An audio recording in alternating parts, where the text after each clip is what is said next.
got to roll through my head at the same time. I'm like, okay, everything that he's equating back to EO is children being children. And where he is now, he's been thrust into children trying to be adults. So they're being pushed and driven into becoming something that they're not, or might have been at some point. It's weird, right? So the Reds, they basically live lifespans equivalent to like medieval times. So they age quickly, they get married quickly, everything's happens before, like, you're in your mid-30s, that's it, you're an old man about to die. Mid-30s to mid-40s, that's it, that's your lifespan. And then, then you hard cut to the golds, and they're all like, 150 years ago. Yeah.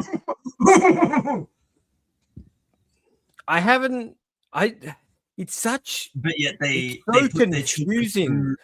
Insane. Like it's just like, it's medieval. The whole thing is medieval. Yeah. It's so medieval. It's like he wanted to write a fantasy book, but it's like, nah, sci-fi is cool at the moment, so you got to do sci-fi.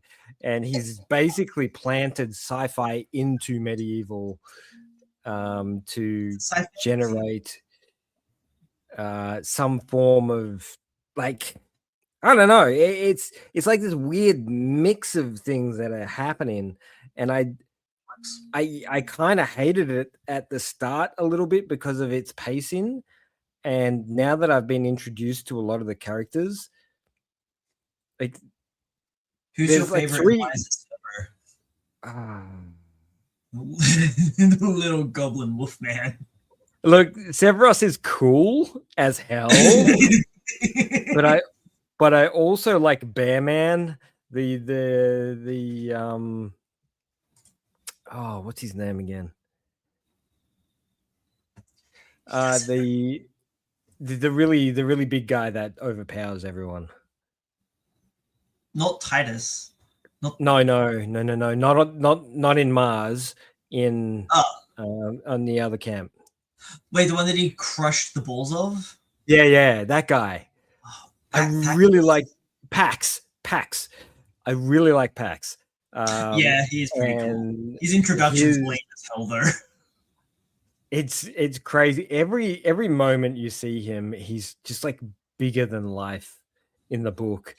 And as you progress through, you discover there's like so much more to him than what they had spoken about at the start. He comes across as is almost like a bear or like a Frankenstein style character, where he doesn't actually talk a lot. He just destroys everything in his path.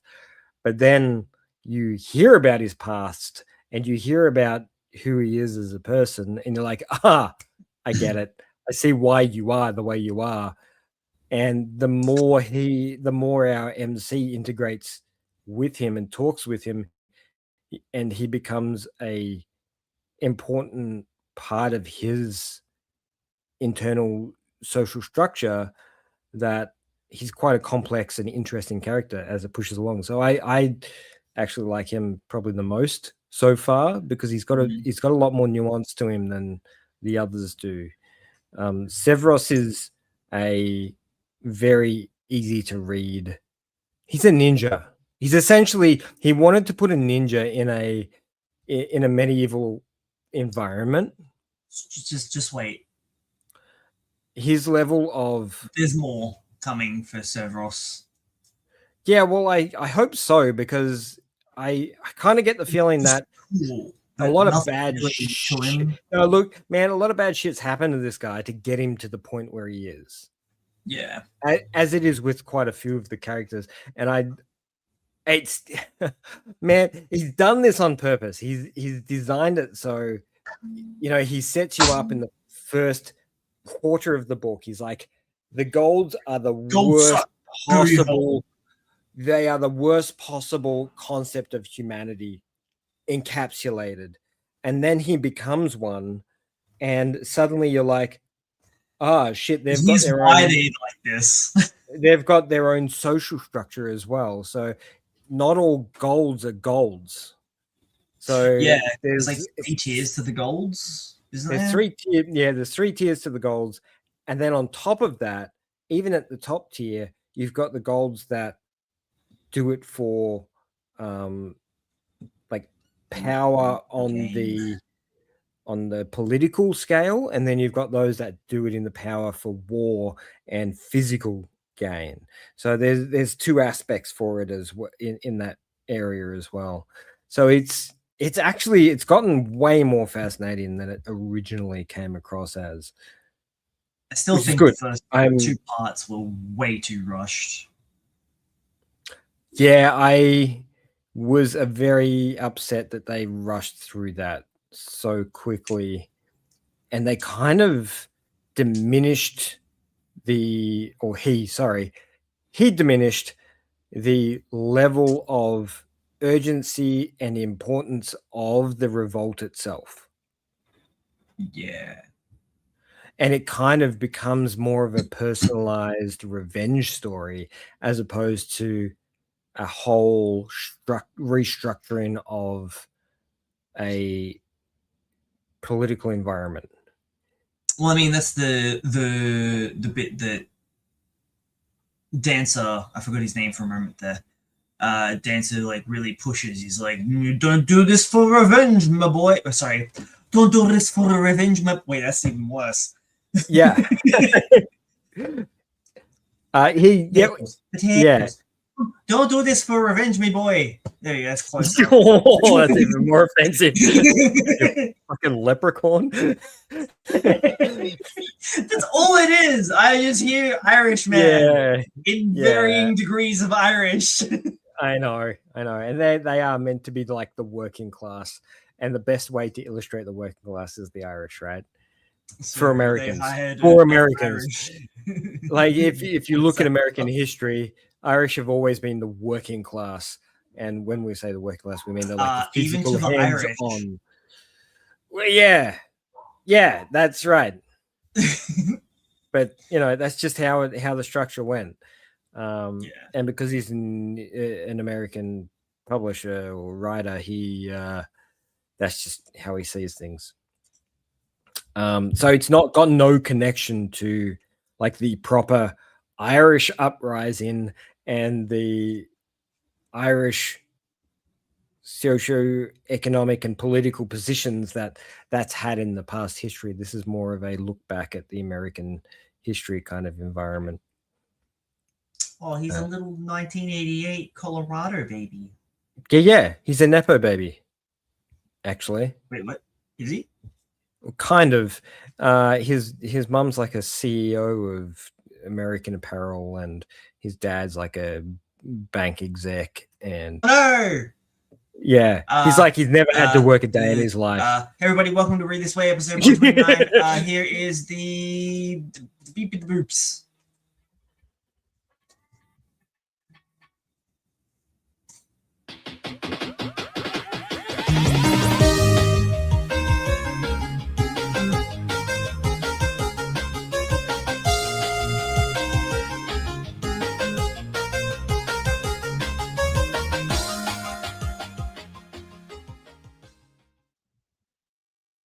I don't know what happened.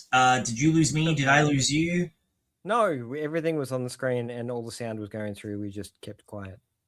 Oh, then maybe I don't know. You froze on my end, and then my video disappeared, and I don't know. I could have just like stopped and was still all of a sudden, which made it look like I froze.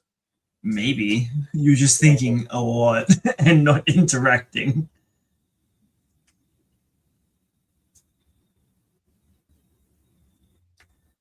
Stop it.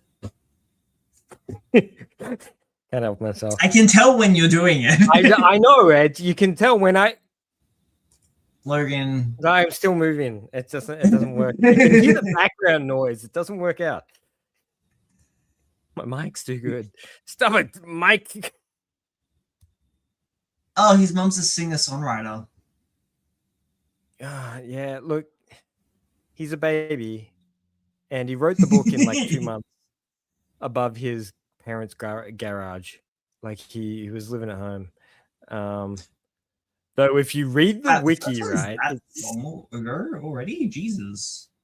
Yeah. It's 3 books in. It was like 2000. No, there's like 8 books, dude. I'm only 3 books in. Is there? Is there 8? 6. Okay. I think there's 6 actually. Okay, we're a little bit late to the game, but that's okay. That's fine. It's a much quicker read than Mr. Sanderson. So there's going to be 7.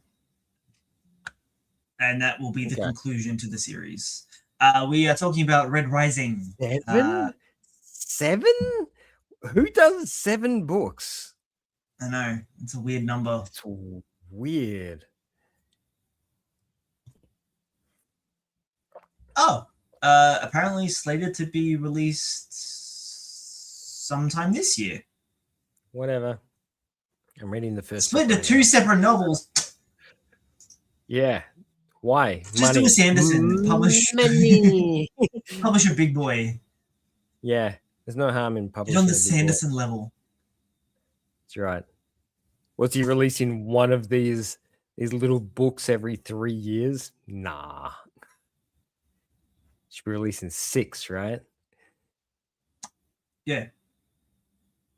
I have a feeling that it's only going to go downhill from here. I don't know why.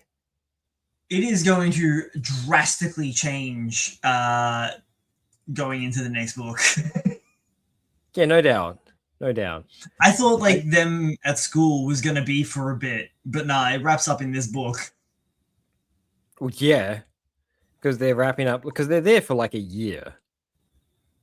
Yeah, I thought he was going to stretch out that shit. Nah. That definitely feels like it's going to be wrapped up for the first year. This was before I started reading it, obviously. I was like, oh, yeah. So then we got into the death game bit, I was like, oh, yeah, there's like 6 books. But it's not a death game. Like, when you said it's like death game, it's not. It's not meant to be a death game. It's meant to be... Yeah, you know what I mean? It's meant to be, yes, aggressive, but you're not meant to be stabbing and beheading people. That's just not how the game's played, but it's unless you're that way. Well, yes. He a bad man, and he deserved to die. Yeah. Also, the justification is insane. Well, they essayed my significant other. I'm going to essay their children. I'm sorry. Did you hear yourself? Yeah, it was actually a little bit sad he got rid of him in the end. I felt like he could have actually been a more complex character further down the line. Yeah. But here we are now. That's the choices they made. 12 years ago, in fact. Yeah, he's regretting that now. He's like, damn, I should have kept this character. Would have made such a good backstab further on. I like the good foil between that's what Dancer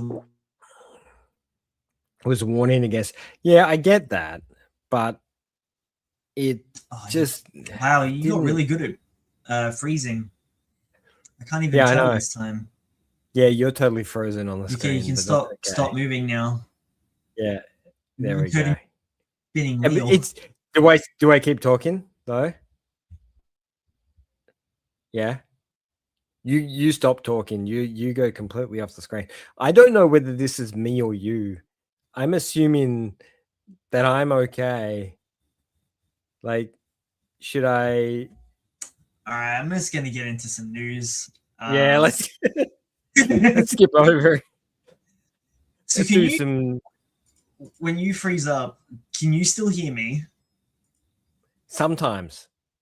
Oh, okay, cool. Sometimes your image will freeze, but you'll keep talking, and other times you'll just completely drop off altogether, and I just have to keep talking. And look, it's probably my internet, and we should probably switch to you hosting again because my internet sucks. Get better internet, man. I don't want to pay the Nazi. Which one? The one that has the really good internet. It's we have so many of them here now. You want to jump right into the big news, into the big boy news. Because I got a couple of bits of news. So allegedly, Chainsaw Man will be ending next chapter, which will be March 25th, with chapter 223. But I say allegedly because the initial final bit at the end of the chapter says this. Yeah, and now they've changed it to this. To be continued. Yeah. Yes, in the I don't next know why. chapter. In the next chapter. Yeah, but but for some reason they felt the need to change it. I don't know for what reason. People are alleging it's because of backlash. Tell you. Yeah, look, I'll tell you right now. They put that there because they just do that on every chapter. No, but they changed it. Changed what? They changed it from this to this. To be continued. When I read it this morning, it said final chapter coming this date. Yeah. Now it says just to be continued. What? Yeah. Wait. Let me check that. I want to look at that. This is me sharing Manga Plus's website at the moment, dude. Shh. I want to see for my own goody eyeballs. So yeah, for some reason, Viz Shadow changed the final chapter message on Chainsaw Man to be continued. Allegedly, because of massive backlash of anger from the community, which doesn't make any sense because it's still ending in 2 weeks, regardless of what anyone whinges about. Yeah, that they don't get that choice. Fujimoto's choice. Shut the fuck up, people. Just it's so weird. What? And but like, hang on, where's the other? They got angry because it's ending all of a sudden. I love the fact that he's just gone, oh yeah, by the way, I'm ending it tomorrow. He's just turned around and just gone, yeah, last chapter next week. That's not the case. Everyone, like the editor or whatever he was, literally said weeks ago that it's approaching its climax. Yeah. We all know it was ending. We all knew it was coming to a head. I mean, I admittedly didn't expect it to be like next week. But we were mid-fight. Dude got off-screened as well. Yeah, that's actually what I'm really loving about this. Is it's flipped the concept and it's brought it back to Denji as a character. And it's removed everything else. It's like this chapter. Fuck you and your battle shonen. Kinda. It felt like that. The battle that was happening felt like such a big joke. Like the whole thing was a big joke, and it was one joke after another, and I think the way it was played out, if you were to read it consecutively across, it would probably look like Denji and Asa were mucking around. That would be silly. Yeah. Whereas all the other characters externally to those two were dead serious. They were looking at and quite literally, I think, were being wiped out. Yeah.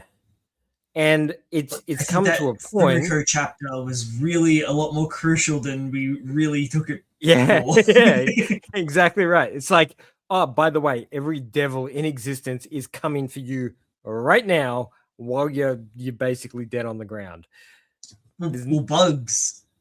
Bugs, literally, it was an uprising of bugs, and everyone got shit scared of bugs, and then bug devils became insanely OP. it was just a means to an end. I wonder if this is like, I hope it is. if he is setting up this is like a sicklier nature of this world. Like, at one point, Puchita, or whatever devil he is, will eat enough things that the world will cease to be able to function.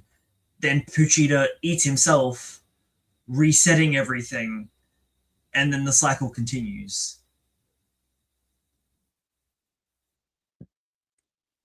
That or Yes. devils are just gone. Yeah, but why would devils be gone? What if Puchita was actually the devil?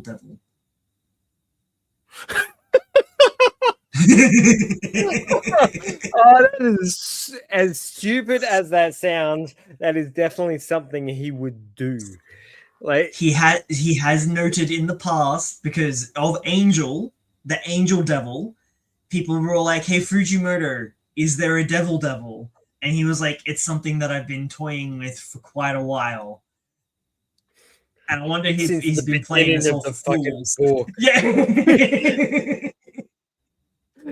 The devil. Well, it's never really truly stated that he is the devil of chainsaws. No, and everybody has speculated he is for years upon years. And just because he has chainsaws doesn't mean he is the chainsaw devil. And the fact that we had the fake chainsaw devil turn up might imply that that was the actual chainsaw devil, and Pochita's something. But no, that was the fire devil. That was revealed to be the fire devil, the one that was meant to be the harbinger of the apocalypse. The one that was pretending to be the chainsaw man. I think so. Hang on, let me just, because you had a fake chainsaw man. Remember, man, he's done this on purpose. He's made everything so convoluted and just like thrown out strings of theory in left, right, and center, and just gone, "You guys work out the mess. I'm just gonna stop in my hut," and that's the end of the book. That's right. Okay, so no, it was the fake Saw Man was a human contractor empowered by the Fire Devil, and contracted with it to bring justice. Then why did he look like Chainsaw Man? Because that was his idea of justice. Because Chainsaw Man saved him? I don't remember. It was the twins. When did devils start taking the form of the idea of what people thought? Oh no, because Fake Soul Man wasn't a devil. He was contracted with the Fire Devil. Fire Devil, we should have given him fire powers, right? Yeah. Why the fuck did he look like the Chainsaw Man? There's no reason. Ask Fujimoto, not me. There is no reason for it. Like, there is no sound evidence that would produce that material. It's almost like people have just gone, "Oh yeah, that's just what he said." It's okay. No, I'm pretty sure there was a reasoning, but it was, yeah, I don't remember. It was like, you know what it is? It's him. Fucking chapters ago. It's him doing like rubber legs to get out of the corner he painted himself into. I can see him just like with these big giant extension legs just stepping out of the room on the other side because he's painted himself into a corner. He's just gone, "No." he's just stepped over there. And then people are going to be like, "Oh, no, such a genius move." Nah. I think he got himself stuck with this one. I think he got himself stuck with this whole part 2 beyond like the first 10 chapters. I feel like he's been struggling ever since.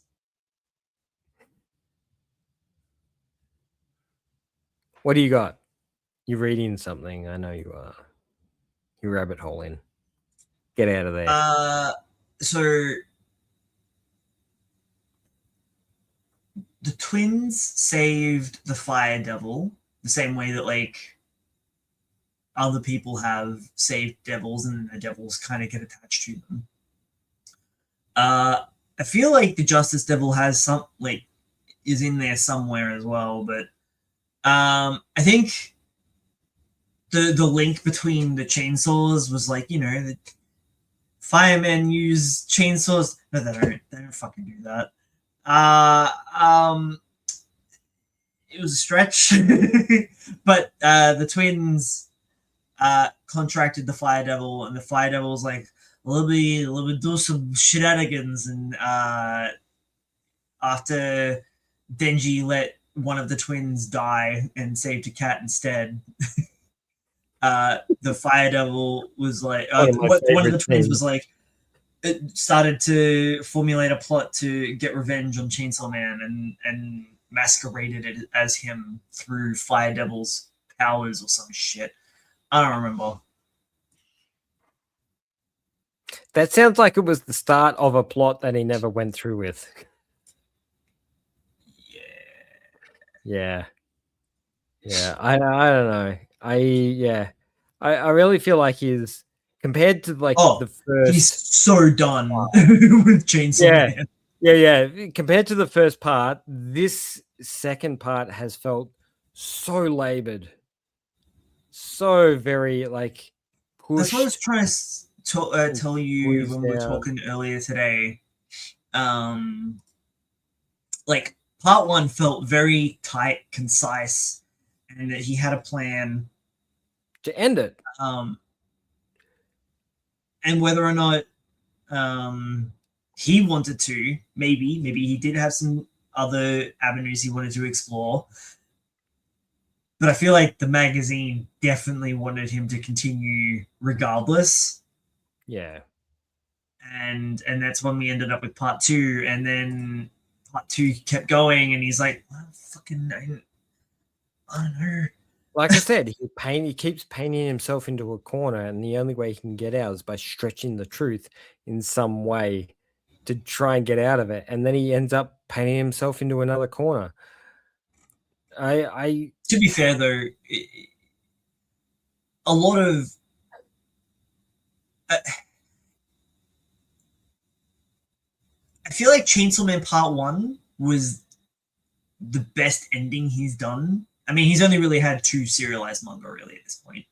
And Fire Punch's ending was also fucking insane. Are you kidding? So good. It was fucking perfection. I still hold Fire Punch as his best work. As much as I like, doesn't it just like hard cut to the ending? Like, no, they like the last 2 chapters are like very internally. No, before that, before the weird shit happened, I'm it's been so long since I've like when you say hard cut,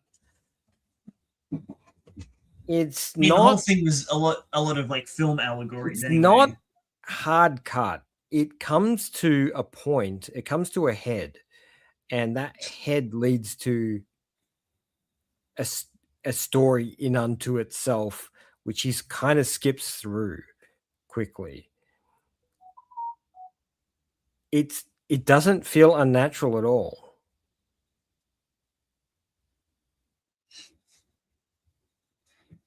Can't fully remember. It's been so long. I just remember there was like an 80-year flash forward. It was a lot of 80 year. No, man. It went into the thousands and hundreds of years. First it was an 80-year flash. Yeah, of course. Yeah, it's a jump forwards a little bit, and then it jumps forwards again, and it jumps forwards again. Millennia. Yeah, it keeps pushing forwards more and more because they're immortal, so it goes forever. It goes to the end of the Earth when the Earth gets consumed by the sun, and they continue on to a after point that with his stories and doesn't know where to go, and just, all right, time to end it, and then writes a pretty good ending. Well, that's fine. Sometimes you just need to do that. I had a plan for you just need to the extent. No, look, to the extent that he went to, I felt like once again he had drawn it out probably a little bit further than he wanted to initially because of the popularity, and then he's gone, okay, that's enough of that, and he's just cut it off. Yeah, but at the same time, it still felt like a more natural cutoff than it has this time. This time it feels like he's gone, looked at his editor, and he's gone, nah, man, I'm not doing any more. Full stop. Everyone's I'm like done. Scrambling for part 3, and he's like, no. And if it is, it's going to be monthly. There is no way he's going to stay as a weekly-ish. God, how good would it be if he just screws everyone over by Denji just waking up from a dream? Just to go, oh yeah, by the way, guys, nah, he was just sleeping. He was just having a snooze. He was asleep. He's having a sleep. I still like my idea, though. I did really like the conversation with Pochita today, though. That was really cool. It was a nice internal monologue, and it was so good to see him just talking like normally, just normal conversation. And it feels like Pochita's the only one he can have a normal conversation with. Everyone else he has to either, abuse or it's quite literally a part of him at this point. I know, but he's tried to stretch from it.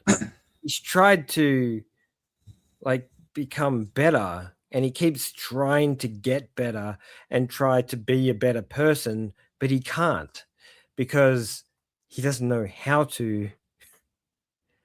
And he's happier not being a better person. He's happier being an asshole. He's happier being down in the dumps. He's happier not living the normal life. The absolute line of him, actually, I'll just bring it up. This was insane. Also, the way that they've drawn the hair, making it look like he has little devil horns, was really cute too. I don't know if that's intentional, but yeah. That's my... Dude, he's half-assed that drawing. Look, he hasn't even erased the line from the jacket. Yeah, whatever. Sorry, I've lost you a little bit there.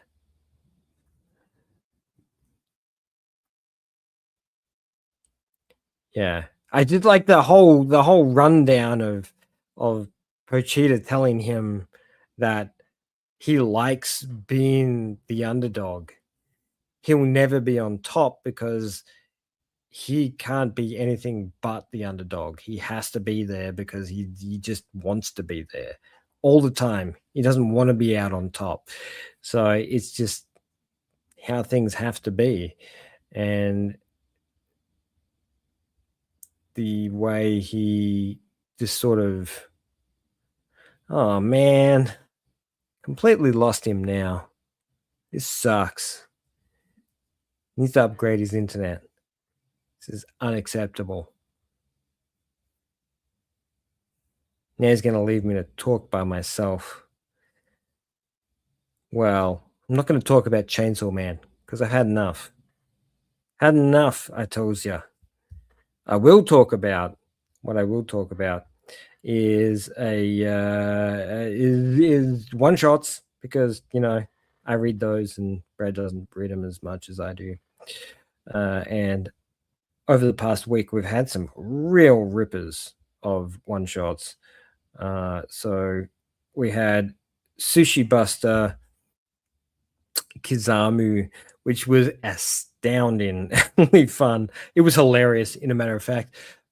It had me in stitches on almost every page. It was about a sushi chef who was starts off with an unemployed guy who's looking for a job, who ends up in a sushi restaurant because they're hiring.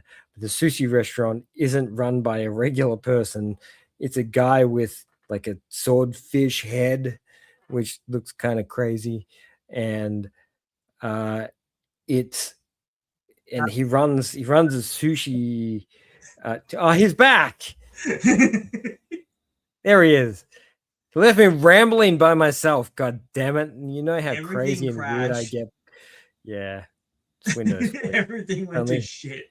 It's only going to get worse, by the way. Oh, dude, the background's back. Hey, there we go. That's good. Yeah, why not? Okay. That's right. I'll talk about that later. You talking about the one shots? I did start. Good. because you weren't here. I started talking, and because it's my only ammunition when you're not here. One shot, because I know you don't read them. I know you read some, but not. Yeah. Yeah. And man, I've fallen off again with them. I'll be honest, you've missed out on some absolute amazing pieces of work the past couple of weeks. So if you finish with Chainsaw Man, because it's all speculation at this point, I guess we'll find out in a couple of weeks. If we want to go one shots, we'll start from like last week we had Go With the Flow and Exorcist Angels. I think actually no, Exorcist Angels I think was the week before. So Go With the Flow was last week. You would have been rolling on the floor reading that one. You would have remembered it. Exorcist Angels was back in February. Yeah, it was like us and yeah. Oh, it was like 2 weeks ago. Yeah. Okay. Yeah. That's what I said. It's a couple of weeks ago. Brad, what month are you in? Go with the Flow was last week. That thing had me in stitches the whole way through. It was hilarious. It was about a Devouring Life was like up until last week. Yeah, that sounds about right. I think Devouring Life started on, date-wise, can't remember.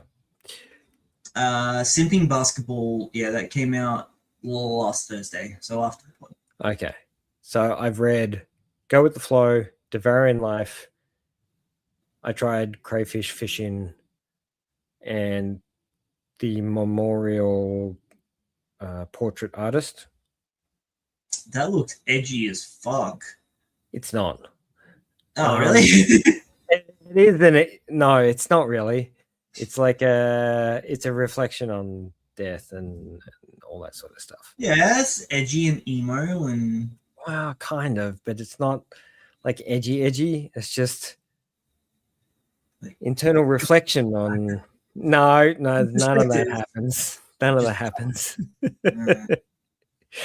So going from the start, Go With the Flow, super fun, cute action about a girl who's infiltrating a kingdom in order to overthrow it, and she thinks she's like a super duper martial artist, but her butler comes in and literally destroys everything in her path. Absolute monster of a martial artist, destroying whole like rooms full of people along the way. Meanwhile, she's like in the background of the title page. That's the girl with the apron on. Yeah, the maid. Yeah, she just goes along and just completely destroys everything in her path. Super funny. Lots of great action. Really fun artwork in there as well. Like it's a very simple plot. pretty straightforward. Like the 53 pages, I would say 40 pages of it is action. Oh wow, okay. Yeah, there's not a lot in between. So it's just a lot of fun. But not not a lot to talk about. I mean, they said these one Sushi, shots. They're one shots. Go read them yourself. Tell them. yeah, We tell you just they're all good. They made it to the magazine. this is the point. Like these one shots are like people. The vast majority of them are done by people who've never done a published piece of work before. So a lot of these are like first times, up and comers, people who are trying to become weekly mangakas. With all sorts. Yeah, I know. Yeah, you got to ask that question, don't you? It's like they don't have another option, really. If you want to work in manga, you kind of have to do it. Sushi Buster Kazamu was Is that the one that you sent me just before? Yeah, and my God, that thing blew me away. And if I had that every week, I would be rolling around on the floor. It's so crazy, but it's not like ridiculous crazy. It's just the right level of crazy that it doesn't feel like it's overstepping the boundary on any particular level. I was chatting about it before when you were offline. Oh yeah, you sure about that? Just, like yeah. the first page. No. Hear me out. Hear me out. Yeah, man. Come on. This is like, it's so funny. It starts off with this guy who's like, I've gone to the big city to make something of myself, and then gambles all his money to pachinko because some fortune teller told him he was going to make it big on pachinko. And he lost all his money. So now he's looking for a job in his underwear. And he comes across this sushi place that's hiring. And they're like, we want to hire anybody. It doesn't matter. It's like 3,000 yen an hour. Come on, man. Just jump in. And he enters, and the dude that's inside, look at this guy. In a loincloth with a fish head. Is that so stitch marks as well? Okay. So he's like, he's wearing a mask. That's a weird thing. Nah. It's like a yokai thing. So he's been essentially cursed by a fish. And he's got a swordfish head. It looks like it's been stitched on. Yeah, there's like a seam there because he's got a regular human body. The curse is the fish is trying to take over the body. And basically he comes in, he's like, I want a job, and he's like, what are you doing? You're in your underwear. That's stupid. And the other guy's like, well, you're in your loincloth.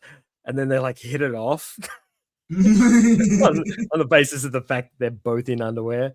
And it's really wild. It travels down the path of him going like, we do sushi here, and the regular patrons come in and he feeds them sushi. And then once it hits 7 p.m., I think it is, it changes, like the store changes, and they get a different type of clientele coming in. And the clientele that come in are people who have been cursed in the same way that he has, which is with the fish heads. So he gets these people coming in with these fish heads, and they need to exorcise the fish from the bodies. And in order to do that, they essentially have to cut the fish off and then make sushi out of it and eat it. It's so fucking wild, man. It's like the whole concept of it is so bizarre, but works 100%. And like out of all the one shots I've had like this year so far, this and the dungeon one, like these are the two that I'd like to see on a weekly basis. Even over that the Exorcist Idol thing, that was pretty good. Yeah, but to see that on a weekly basis, yeah, You know, it's a little bit of a stretch. The guy with the cube, that was the other one. The guy with the cube, that was a really good one. Yeah, that was that one. The Exorcist idol one. The standing on Miyoji. Yeah, because he was one. standing the idol, and he was an exorcist. Yeah. Okay. So that one, the studio dungeon, and this one I could see as a weekly. This would make a really good sort of 12-page chapter environment, because it would kind of be goofy each week with a very similar sort of joke of different characters coming in. There's a sushi restaurant. I could see the Demon Child one being like a short run series.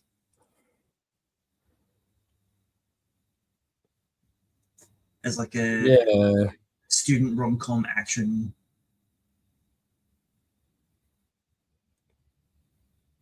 As a short run, that might be okay. Like if you extended the plot out and then just capped it off a little bit more, might be right. The next one, Devouring Life. Holy shit! Was that something else? What a crazy concept. Aliens come to Earth to eat us because we are the food source they like. So basically they come to Earth to start eating us, and you follow the character of a woman doctor who ends up helping one of the female aliens when her baby has an anaphylactic reaction to humans. What? Yeah, so the baby starts to like get a fever and start to swell up because she's eaten a human. It was like the first time she ate a human, and and so she, being a doctor and being also a mother, she steps in and decides to help the alien save the baby from dying from eating the humans. And then they create this connection between each other, and she helps her to try and help the mother develop an immunity in the baby in order to help the baby become, more functional in the world that they're in. But the doctor's got an alternate plot where she's trying to find a way to essentially kill the aliens with anaphylactic reactions. She's trying to find out why this baby had the anaphylactic reaction, and that's the whole story of the series. And I don't want to ruin it too much because it's such a human story. And when I say human, it's because you got the two elements to it. When you read those last like 10 pages, you're like, I've never felt more human in my life reading these 10 pages than anything else. Like it is just amazing what they portray in those last 10 pages of the human mentality and our psyche, our psychology, our understanding of the world, and what we perceive to be the right thing, the wrong thing, internal conflict, all of that stuff rolled into one. They actually done a really good job rolling it in without a lot of words. This is the other thing. It's not a really hefty chapter. Like was it 61 pages or something like 74. that? 74. I was close. It doesn't feel like that at all. I went through it. You're off by like 13 pages. Quickly. What are you talking about? Yeah, like it felt like it was really, really quick. And it was just the perfect sort of encapsulation of everything. There's no way this thing could be a weekly. It was just a really great one shot. And I hope we see more from this mangaka in the future, because it was actually a fantastic story. I tried crayfish in the Zansu River. Crayfish in the Zansu River. You are correct. I actually skipped over this one initially, and then I went back and read it because I ran out of one shots. And I clicked on it, and I'm like, it starts off as a pretty goofy kind of story, but it's one of those goofy stories that evolves and has little nuances throughout it that aren't realized till the very end. Mm. And once you get to the end, you actually go back and you reread it to see those nuances that happen throughout the story, which makes it quite a magical kind of piece of writing, because to generate a story that entices you to go back and reread because you feel like you've missed something is something else. You don't get that very often. It feels like it needs 2 or 3 reads for you to actually fully comprehend everything that happens in the story. So And I thought the Sanzu River sounded familiar. yeah, Sorry, it's the river Styx, essentially. Yeah. But the Japanese version. And Buddhism. there's 3 there's 3 levels to it. There's the regular people who get to pass through the shallow waters. You've got the bridge where the people with the highest have lived their life to the best, get to travel across. And then you've got the people who have done the most shameful things throughout their lives, have to swim across in the deepest waters, which are actually waters that also have poisonous snakes in it. So you got to cross without trying to get eaten along the way. So depending on what level of how you lived your life, you get to vary. Yeah. So this girl starts off, she's like, oh man, I've got a little paper thing on my head. Oh yeah, I was crossing without thinking, and I've died because I've been hit by a truck. Oh shit, I've been isekai'd. But she didn't get isekai. She just straight up died. Straight up died. And it forces her to reflect on her life, which is what Sansu River is all about as well. You're reflecting on your life and the things that you've done and your past occurrences. And she looks back and she's like, all I've done has worked. I never lived for myself. I've worked, I've done overtime, I've done, all the things for other people, and she never lived for herself. And just as she was about to cross the river, she gets interrupted by this random girl on the side of the bank that's like, hey, you want to catch some crayfish? She's like, yeah, okay. Got nothing else to do. So, sounds neat. So they basically then go, then it turns into this weird ecological system breakdown of what the Sansu River is and how it works, from its tiniest fish up to its most aggressive fish.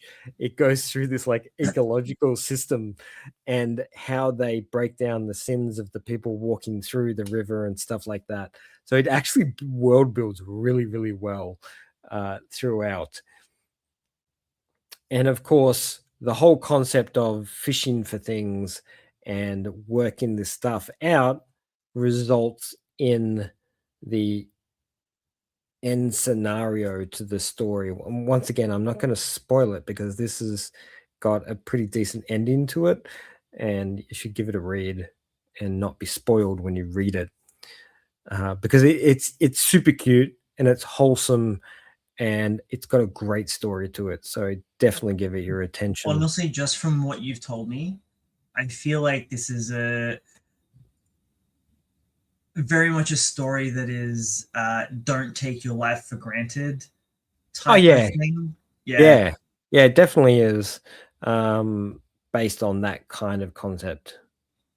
Definitely. But there's a bunch of other things sort of playing in there as well. Yeah. My theory is that she's not dead. Oh, no, she did. Okay. That's what the triangle's for. You got one of those and you're crossing the Zansu River, you'll be dead.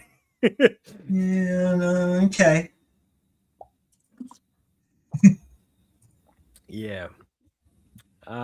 And then we've got, okay, I didn't read that last one, but we've got the I think this one dropped today. Yeah, I did have, like, I went to start reading it and I'm just like, I was not in the mental place to read it right now.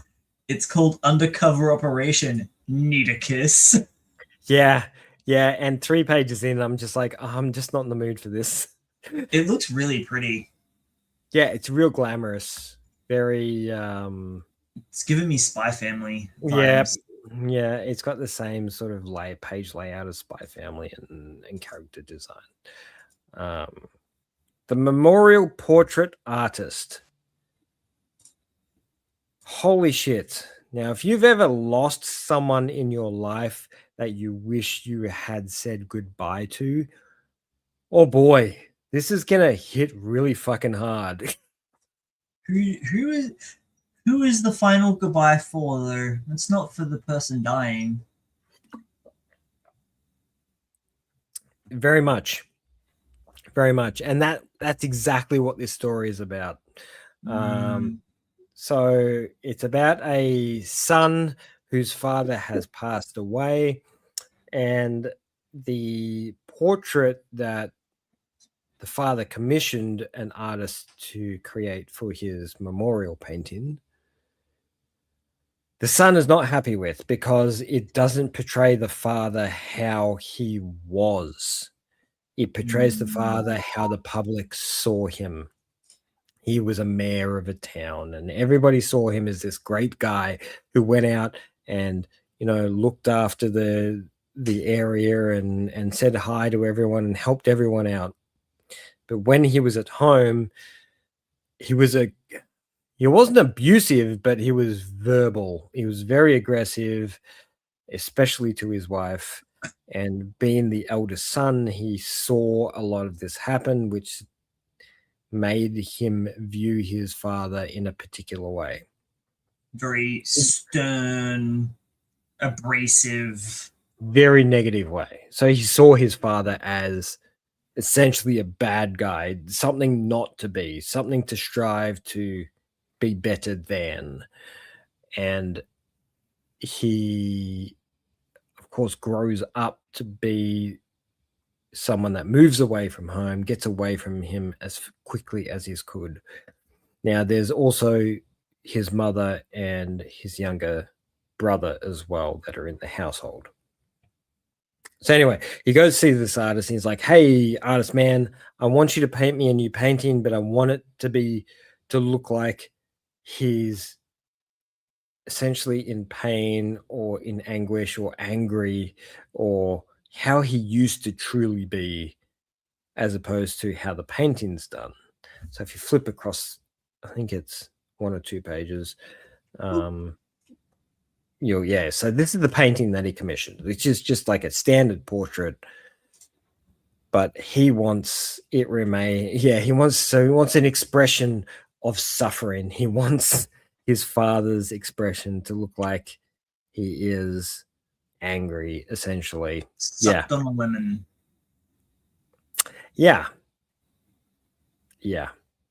That's the one.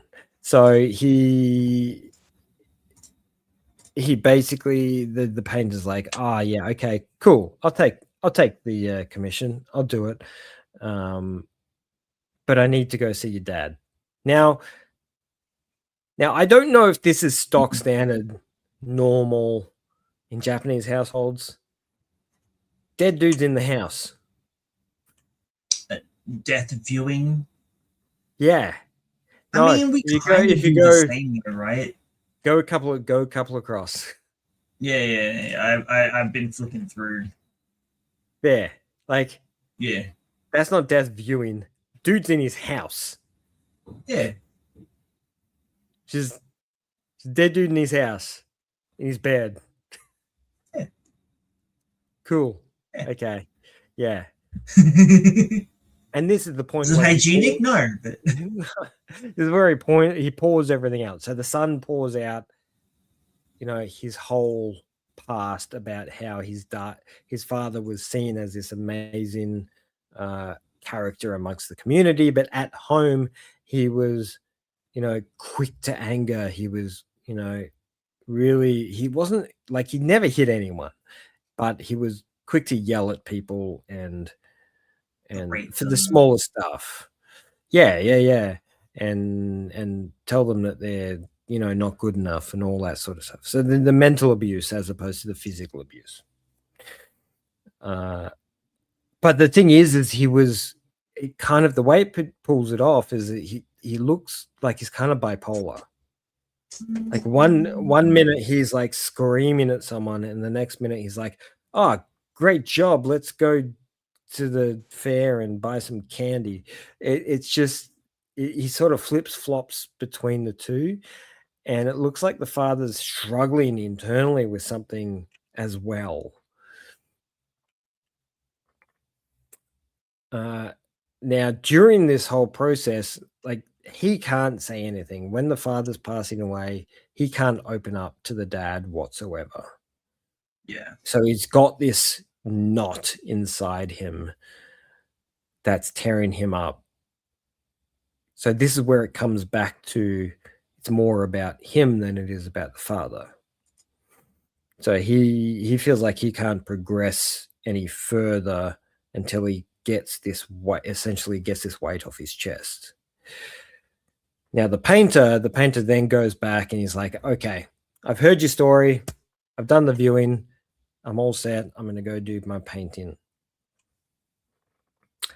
Now the painter has now this is where like this could be a weekly. Just like a short run weekly. just He flicking through, I got mad holic vibes from it. I don't know Yeah. why. So Maybe like the tinge of the supernatural. that's exactly right. So the painter has a power in his blood, so he can mix his blood with the paint, and the blood makes the spirit come into the painting. So then his dad's spirit's actually physically in the painting, and he can talk to him directly, but it's a limited time span. So there's like a little egg timer full of blood that he has to talk to him within, and whatever expression he ends up with in the end is the expression that's going to end up on the painting. Now, previously, the reason he's gone to this painter is because he saw paintings from other previous funerals where the people they looked distraught or they looked happy or excited. They looked completely unreal compared to just regular portraits. And you find out that it's not just a portrait. Like this is a snapshot of what that person was feeling at that time when they were conversing to the dead, essentially, or the alive. Yeah. So it's going to be a completely different expression to what they normally see. So he didn't understand that first up. So when he's thrown into the scenario of, oh yeah, here's that painting of your dad. By the way, your dad's in it. Boonk. And he turns the egg timer up and he's like, have a chat with your Ah, dad. I'm out. See you later. this is a bit too personal for me. Bye. Yeah, yeah. And he then has to find the courage internally to expel all that internal rage or anger or whatever he has inside him back to his father to explain, what he's feeling, the thing that he wasn't able to do in his death. So it's a very, it feels somewhat personal on a few levels. Like whoever wrote this, it feels like they lost a father they recently. they lost someone and they didn't get to say bye, essentially. Yeah. Or they were too scared to say bye. Like, you know, a lot of people at that end of like cancer and stuff like that, people are scared at that point, and it stops them from doing the proper goodbye, the proper grievances, the proper, you know, whatever they need to do to get past whatever it is they have inside. And it stops being about the dead, and it really becomes about the Or the living. dying, yeah. Yeah. It is, yeah. Yeah. And then it like this whole story then reflects back to the artist as well, because he had a very similar experience when his father passed away. He wasn't able to properly say goodbye because he was like 5 and he didn't know how to react to someone passing away, which is normal for a kid. It's something pretty extreme to take on board. So it was a very beautiful, contemplative piece of work that reflects very heavily on the internal understanding of what we think death is to ourselves. Yeah. Wow. Two stories about death in a row, essentially. And this one's a lot more melancholy than the previous, so it's a lot more. It's not dark, but it's definitely kind of a downer in a sense of how things Somber and work out. melancholic. Yeah, because it's not like the end of it. At the end of it, you're like, the resolve isn't that beautiful, glorious ending you were expecting. It's a much more complex It's because it emotional never level. is. Exactly. So much more realistic in the sense that it comes to a head and nothing, like he's voiced his concerns, but nothing's been resolved, which is what Yeah. would have Well, happened nothing in can real be life. resolved. Exactly. Like he's dead, but I'm just But saying even if that it was while he was dying, it's not like he can yeah, go back and change that. He's on his deathbed. exactly He can right. apologize for it, but But he won't. This is the thing: is the father stays in form. He never breaks down and goes, "Oh man, I'm really sorry." No, he does the reverse. He gets really angry and standoffish, like like the son had originally seen him as. So there's not a proper resolve to it, except that the son gets to voice his anguish essentially grievances. at Yeah. at the father. So it's melancholy. It's interesting and fascinating perception of how we see death and the progress of life afterwards.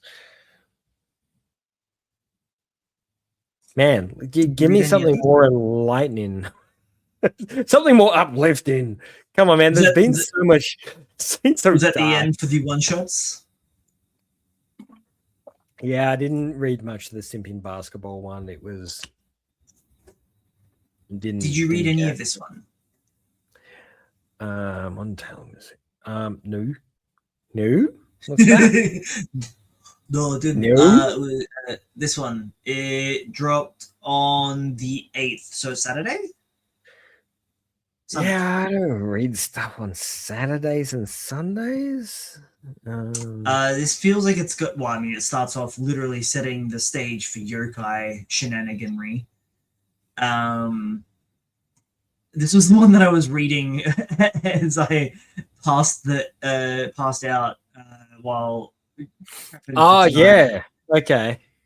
which had nothing to do with this. It was just that I was wrecked. And I made the mistake of reading while I was lying down. Yeah, that'll put you out like a light, man. So I was just like, You read like 2 lines and you were done. You're just out. no, I got halfway through, I think. Hang on a Okay. minute. Let me.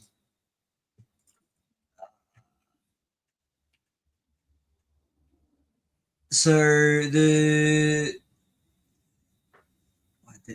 hang on. Not even. I almost got halfway through. So the main character is, well, the girl that's driving the plot forward is this chick here. She's looking for her missing brother. Ooh. I just noticed that it has from the author of Two Rabbits. I'm not sure who that is or what that is.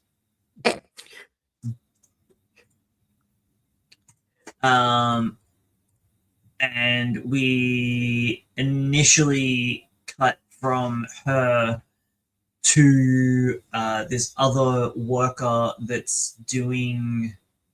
What do they do?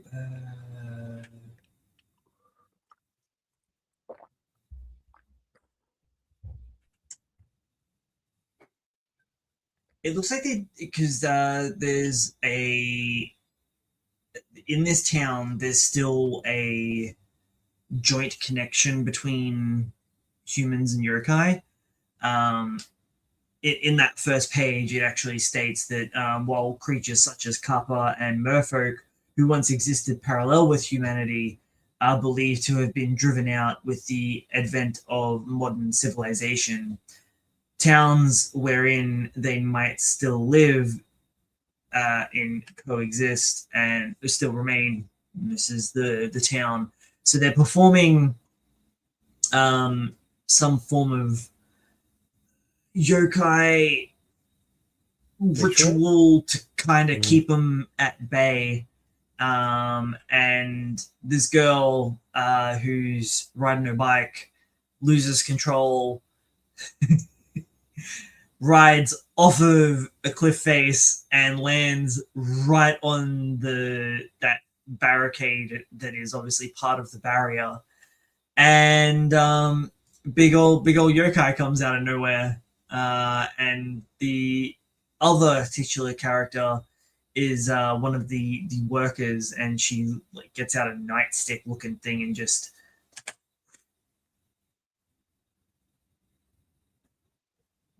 Okay.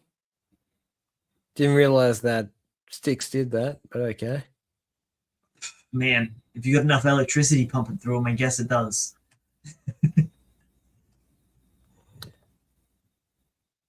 And so she's a student who has like ridden all the way to this place to try and find her brother. So she's a runaway, and the woman who took out the yokai is taking it upon herself to clean up the whole situation. And she's like, oh, right, well, there's nothing I can help you with a missing person. That's the police's jurisdiction. I'm gonna go call the police. And that doesn't end up happening.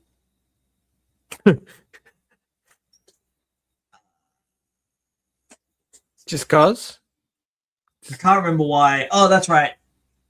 As she goes to go call the police, the girls are like, fuck this, and jumps on her bike and beats it.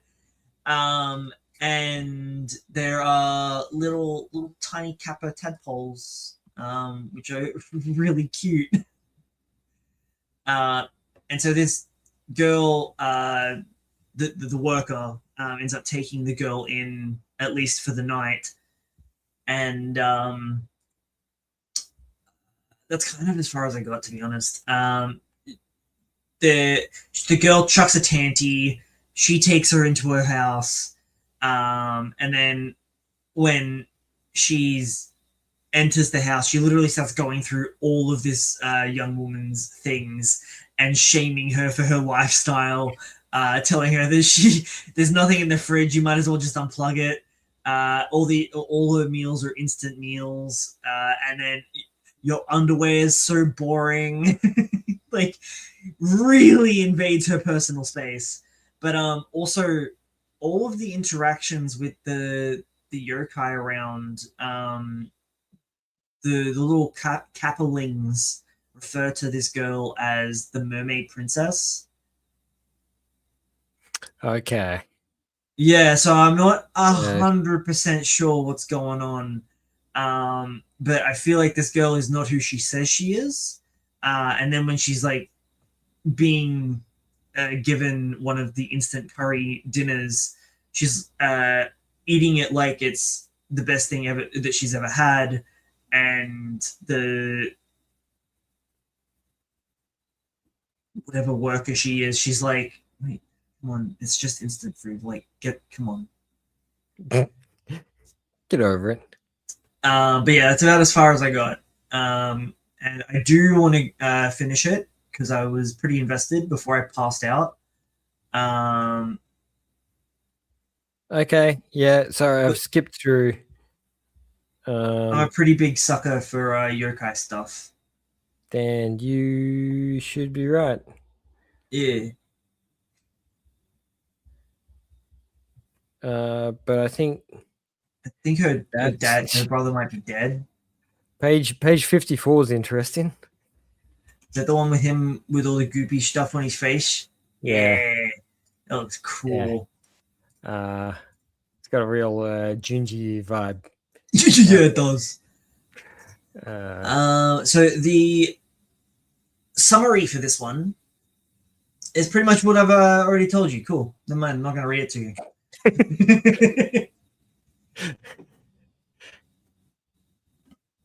It seems like a weird kind of story, and I'm starting to doubt whether she actually has a brother.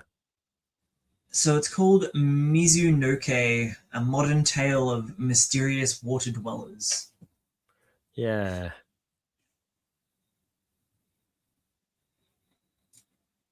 Interesting where it goes.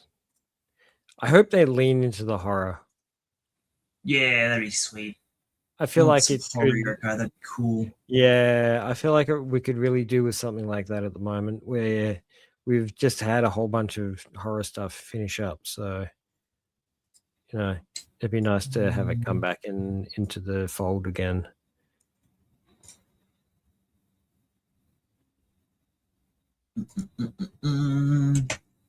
We can only hope. Oh, pardon me. But Jesus Christ. I don't think he can help you at this point. No, nobody can.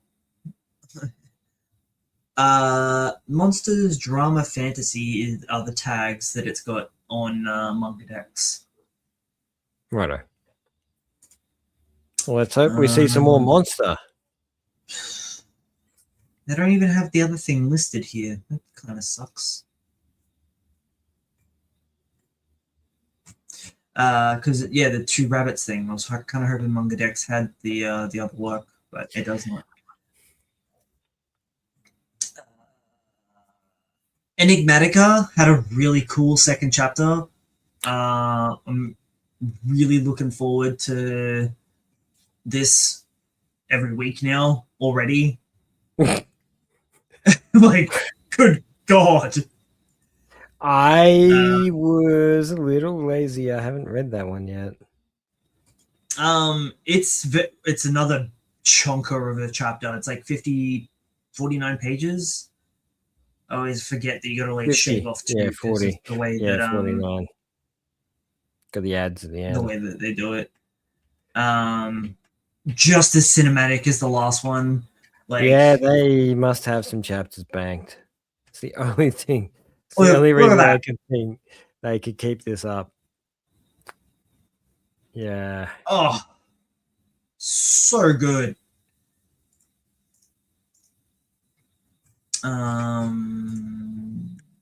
Yeah, it's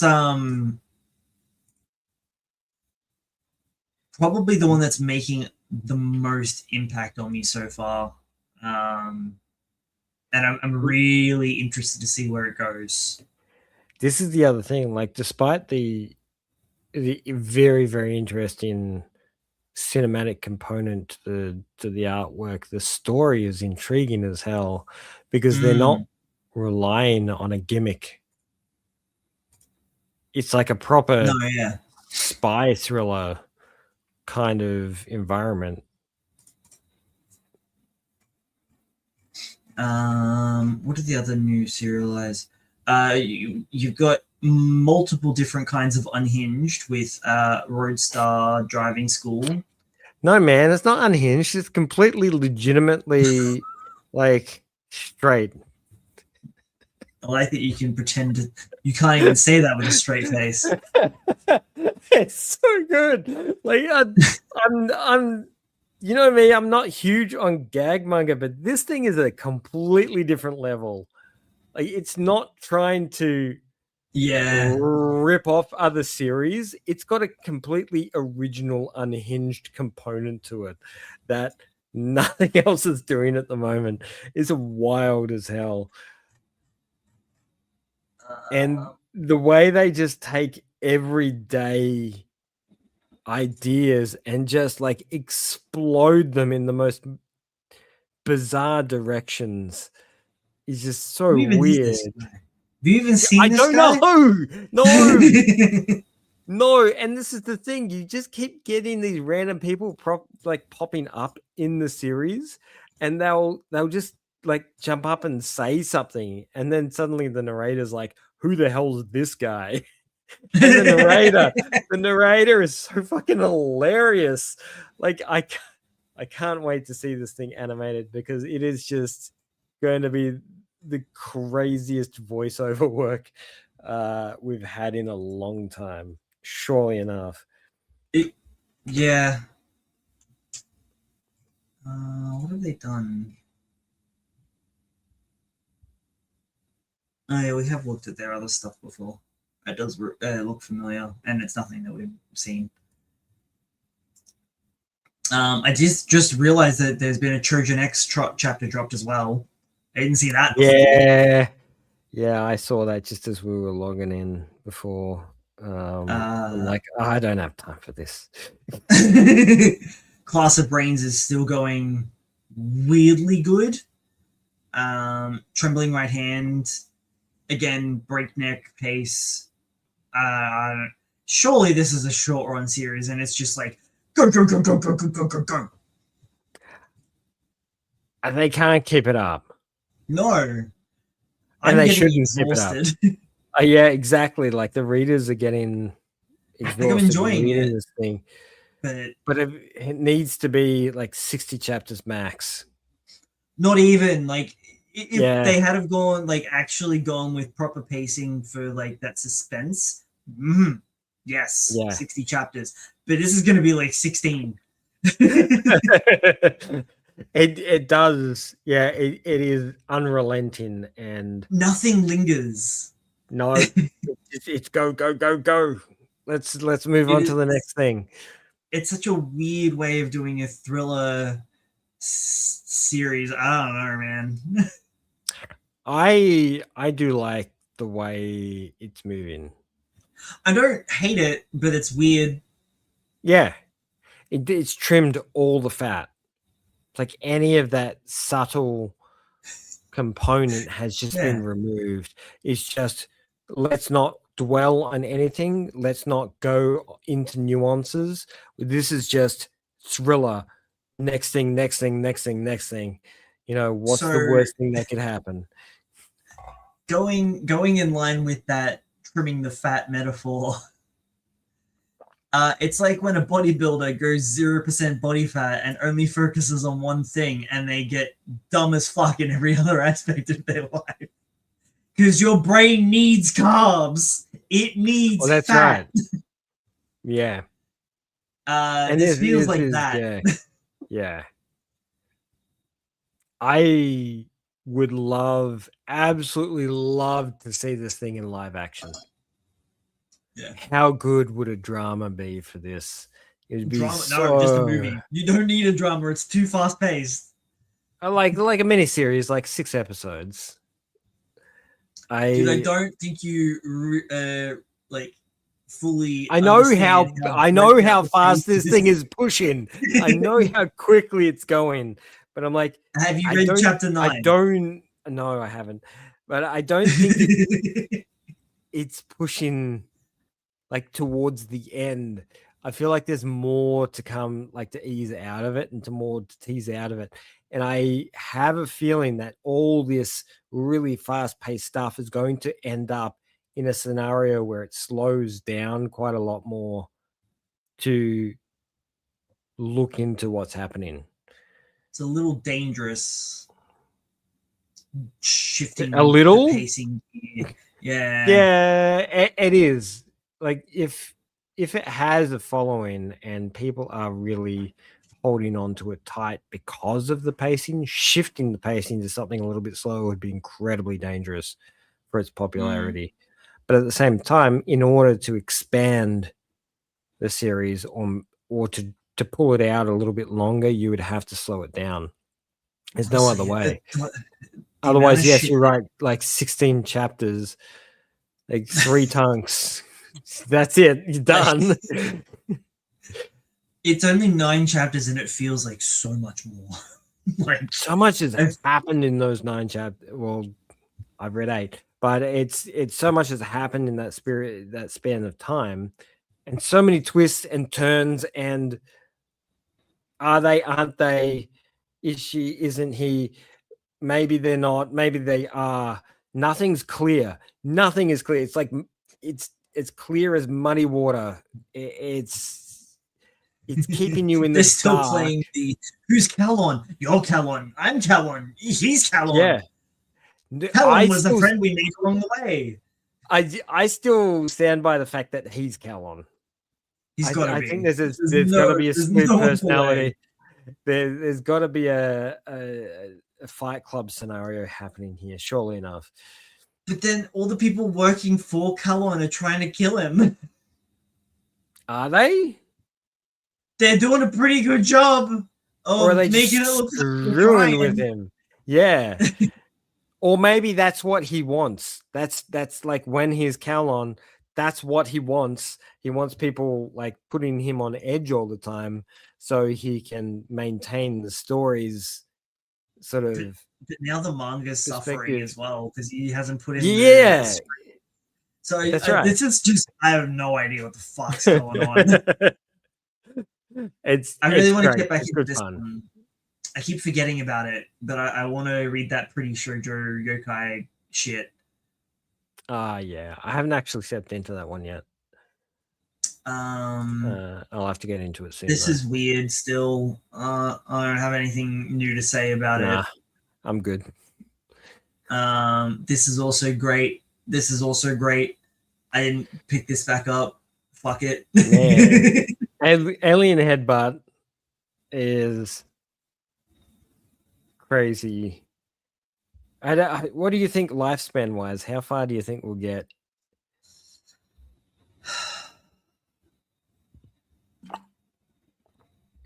It's also got some pretty fast pacing, but it doesn't feel like it.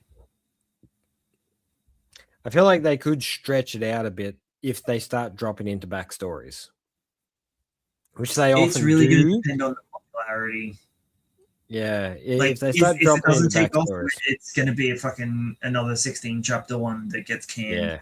If it does get some following behind it, which I hope it does, I reckon we could easily get into like the marriage toxin type scenario where we have like mini arcs. Yeah, it would have to be. I feel like it's pretty fast paced at the moment, and it's still looking for that overbearing arc. I mean, the overbearing arc is going to see the family. Yeah, that's at the moment. Like, I feel like that's the mini arc. God, it's only been 5 chapters? Huh. Yeah, hasn't been many. Yeah, I feel like it's the mini arc,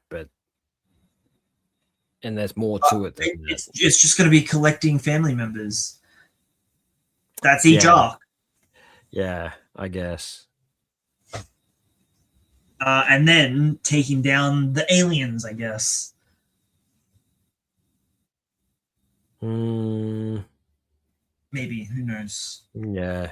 I think I think after these 5 chapters, it's gonna ease back a bit.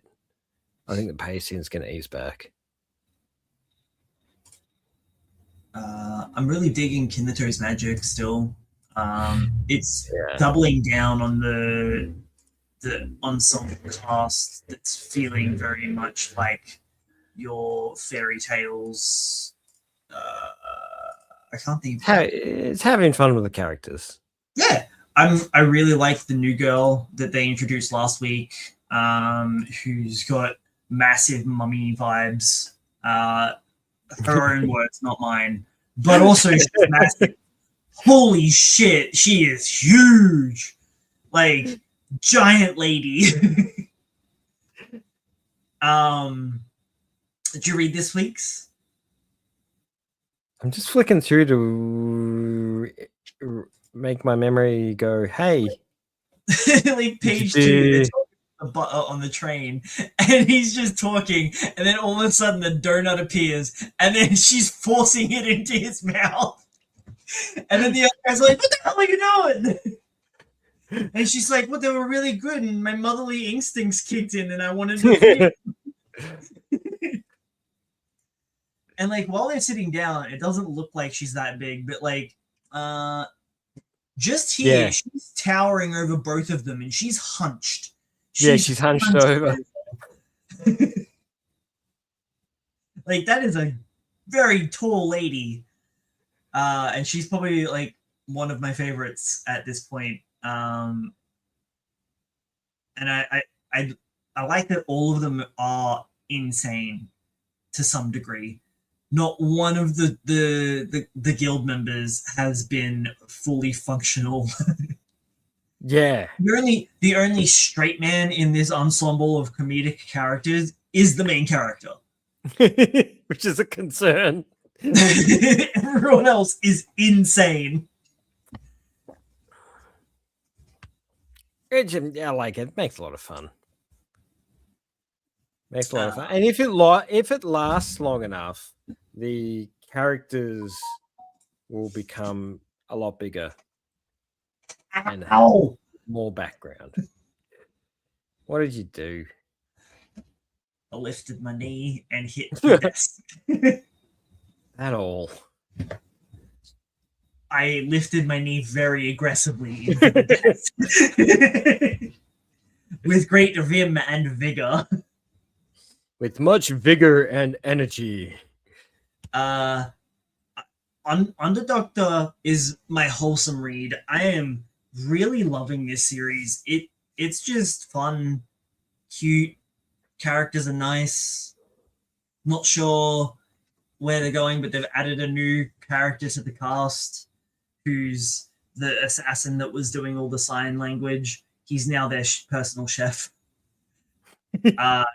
He wanted to become a doctor because Under Doctor Man inspired him greatly, and he was like, "That's what I want to do now. I'm gonna be a doctor. Please be my teacher, sensei." And he's like, "That's not how this works." And he's like, "Oh." Dang it's it. great.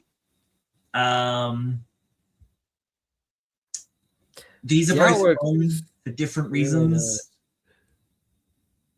You are like down for this stuff in the weirdest way. I don't know what it is about this one. It's just they're all stupid, and it's making me laugh so much. And it's not just the characters that are stupid. Like the artwork matches the stupidity. I can't even remember what happened last week, but it was also just as stupid as last week. Yeah.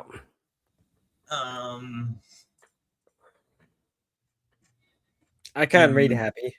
Happy hits too hard at home. Too close to home. It does. It really does. I can't do it. Don't be a puss. Nah. No. I ain't no pussy laminus.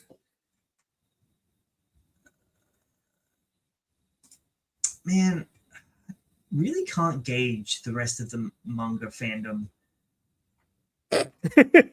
I'm just looking at the hottest and trending, and I'm like, That's fucking trying why? to win the Taslotto. It's very confusing, and I don't. Fucking why? Yeah, I feel like we're a minority, right? Although Alien Headbutt being up there is pretty good. I like that. Holy shit! The disparity between Alien Headbutt and Enigmatica is insane. This is the thing. Like those two at the front just doesn't. It's like baffling. This is hottest, obviously. Well, that's to be expected. But like it's still up there. I don't understand that.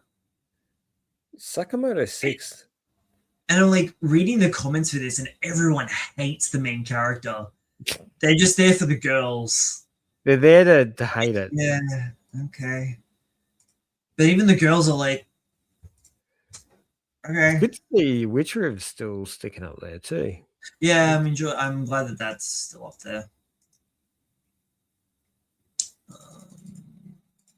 It's good to see titles like Witch Riv and Enigmatica, which are the more serious, toned, story-driven, character-driven environments, as opposed to just raw sexuality or anger and fighting, which you get from the popular series. So it's, I guess, Enigmatica and Witch Riv are probably the standouts as far as not really being shonen.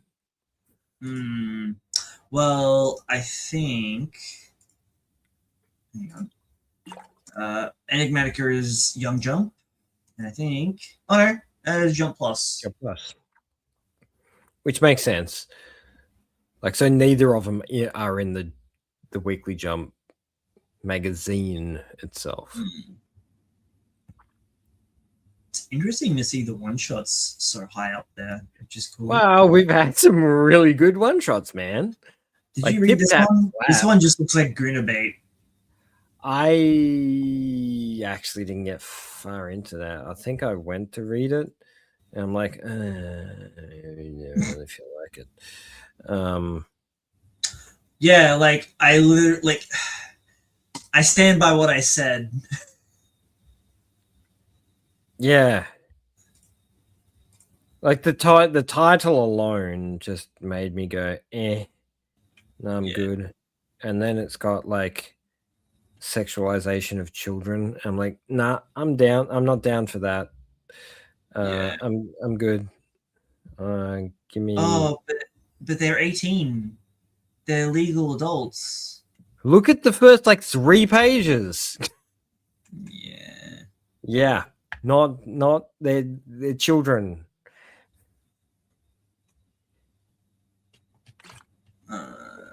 Anyway. Yeah, I mean, anything with a succubus involved is gonna be like some variation of like Guna Bait, right? Because it's just inherently what a succubus is. Yes and no. I mean, yeah, it's going to have some sexualization to it, is what I was getting at. Not necessarily having to be Guna Bait. Yeah, exactly right. It's just what they've done with the mythological component of it. Like, the succubus doesn't need to be naked. I mean, no, doesn't. Just needs to draw you in. true. Yeah. But a lot of different ways to do that. Yeah. Well, you know, if you're a lonely sailor, it definitely helps. Full of semen. Lonely sailor. Semen. Oh no. Junket Bank by Ikko Tanaka is officially receiving a TV anime adaptation. What is by that? Q. Give me a moment. Come on. Get it up, man. Oh, get off my dick. So impotent. Series will be produced by Studio Q. It looks like it's going to be broadcasting in October. Okay. What is it? I don't know, man. Looks kind of interesting and weird. Is it some sort of gambling thing again? Yeah. Yeah. That's For a country that has no gambling, they are mega obsessed with gambling. I mean, they have gambling. They just have gambling with extra steps, so it's not gambling. Like pachinko is the only gambling they have. Yeah. Yeah. Yeah. Yeah. How many trading card games do they have over there, dude? It's not gambling. Sorry? You're not a collector? Blind booster packs? Well, like technically, yes. That's a type of gambling. And then there's like a resale market. Yeah, for those stupid weirdos who go out and buy fucking 5 boxes of them. The ones that actually want to play the games have to then spend exorbitant amounts of money. No, they don't. They don't have to do that.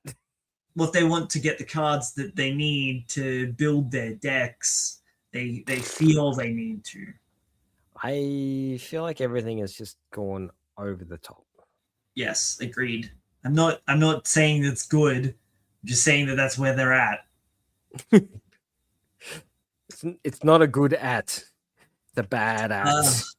Ruby Dragon is on a 2-month break starting today. Series will resume in the end of April.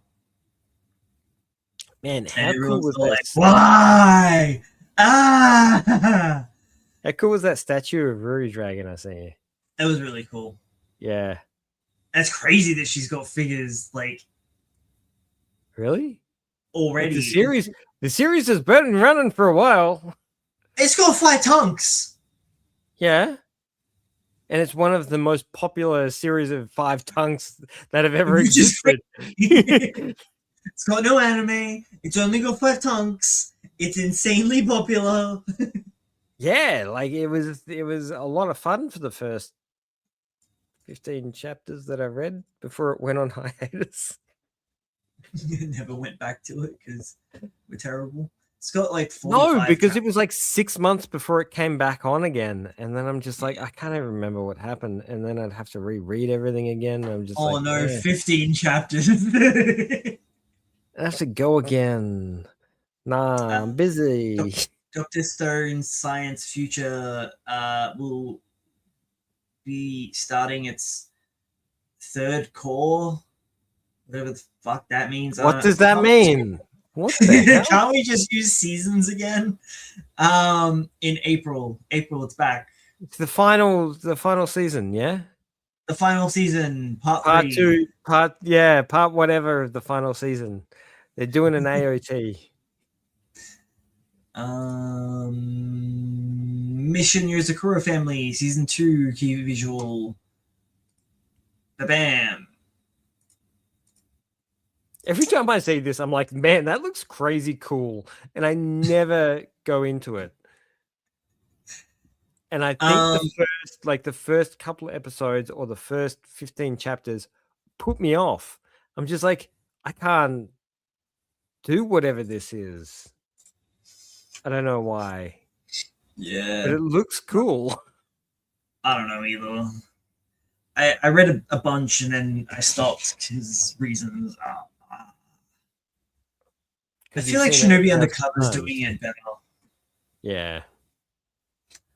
Apparently there was a miscommunication from Crunchyroll. Oh, shock horror! They do things wrong. Wow, they do for the 1000th time. What did they do wrong this time? Oh, did they accidentally release something? Wow. No, this was to do with their news, which was to do with the One Piece. Oh, by the way, that whole thing with One Piece, Oda dropping the One Piece Yeah.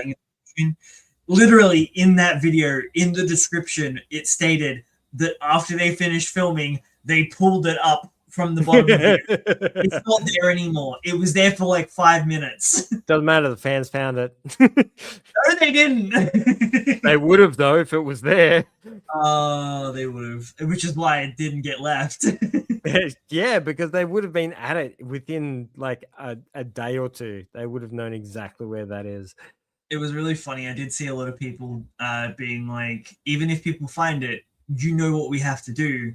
The same thing that Luffy did in the series: smash that, burn it, delete it, because it's not about the destination; it's about the journey. That's right. Isn't that right, Sanderman? Yeah, that's right. Journey before destination. It's about the friends you make along the way. Life before death. Anyway, back on topic. So apparently Crunchyroll made claims that Akira Toriyama only had like an estimated 300 million copies of Dragon Ball and Doctor Slump, as like Akira's entire thing was like lumped together. However, wait, are we talking about sales here? Yeah, it was to do with the whole One Piece thing, and so hang on. So this is literally what it's talking about.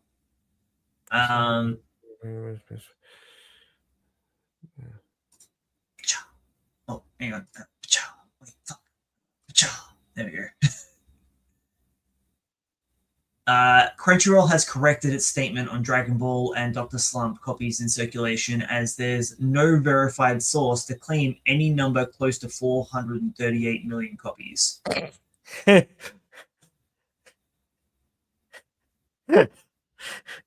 Just make up a goddamn number and put it in there. I believe this was the clarification. And the editor with his cigar sitting in his chair, and he's like, I don't give a shit what you think you're going to put in there. Just put it in there. Just make it whatever you want. Just put it 430 million. Just put it in there.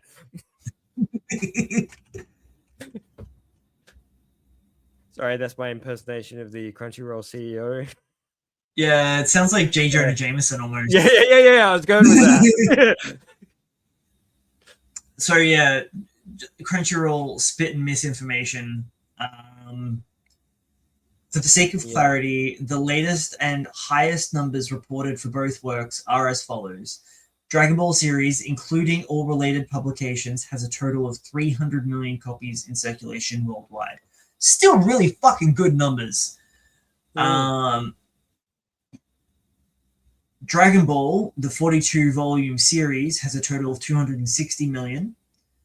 According to multiple media and official PR reports. Dr. Slump has between 30 to 35 million copies in circulation. That's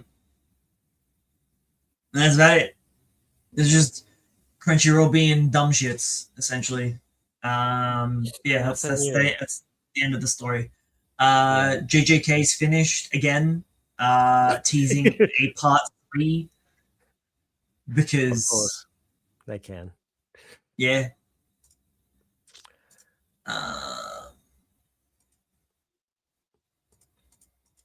Un momento, por favor. Oh yeah, that's right.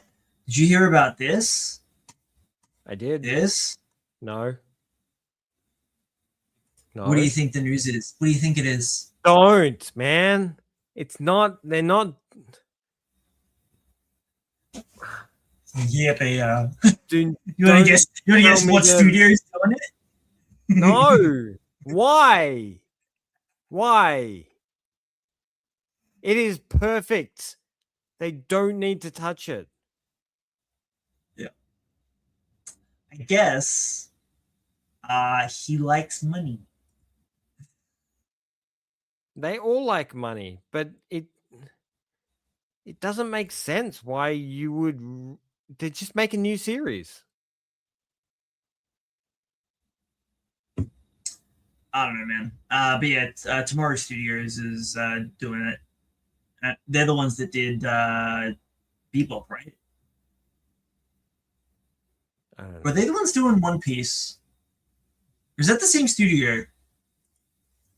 Hold on. No. Cowboy Beep Boop. I don't know who Tomorrow Studio is. Wait. For some reason. Yeah. I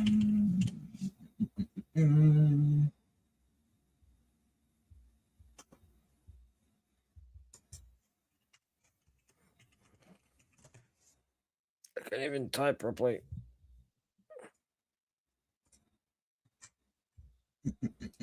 No. Things. No. Is it live Is it? action? Yeah. Can we just skip this news? Because I know it's news. I just feel like it doesn't need to happen. Where's the fucking studio? It's tomorrow. You said tomorrow. No, I meant for Cowboy Beep Boop. No, that wasn't tomorrow. Tomorrow did One Piece. Yeah. The Beboop one was like a indie kind of thing. No, it was Tomorrow Studios. God, I'm good. Oh wow, they've screwed up so many things. How are these people still going?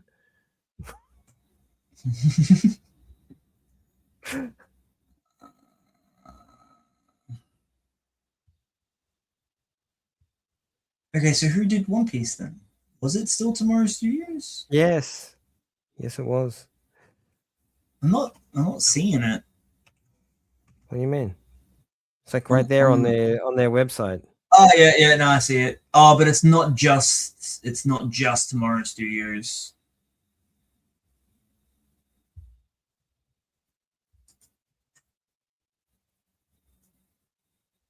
Interesting. But yeah. So Samurai Champloo, live action.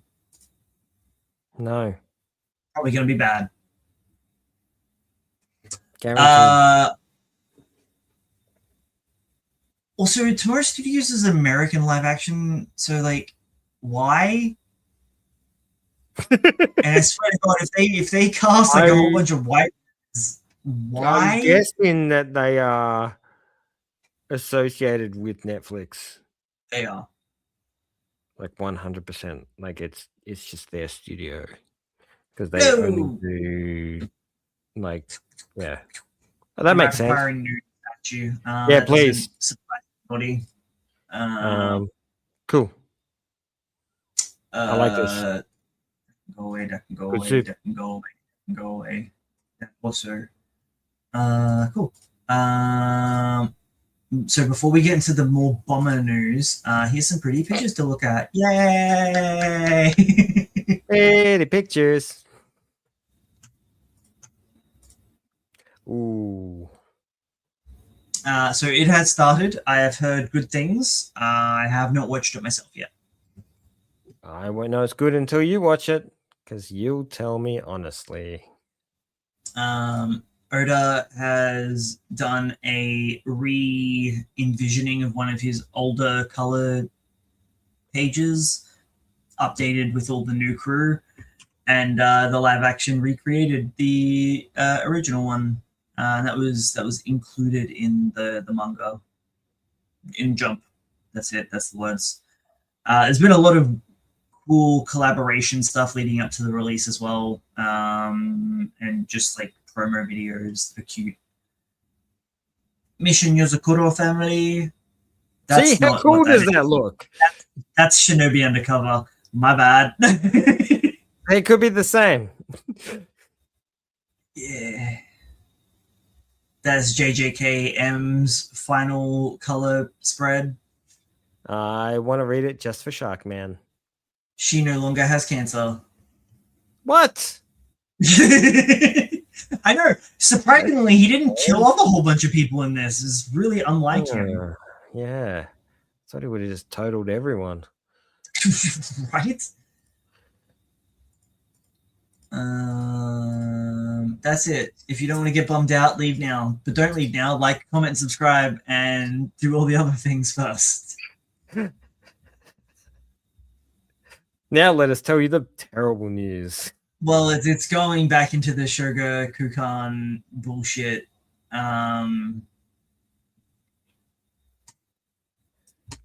So last week we spoke about it.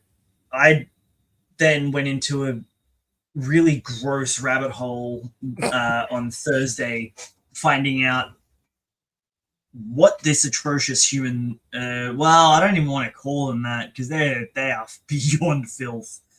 Yeah, like they the are. levels of depravity that they did to this girl, that's the whole reason this is coming out, is because she's like, nah, fuck you, I'm gonna get mine, and she deserves more than $70,000 because that's pretty much all she got. And I'm thinking there's going to be more coming out, so hopefully more comes to her, because what he made her do, among just like the grooming and the intercourse and everything else, like that's just the surface level.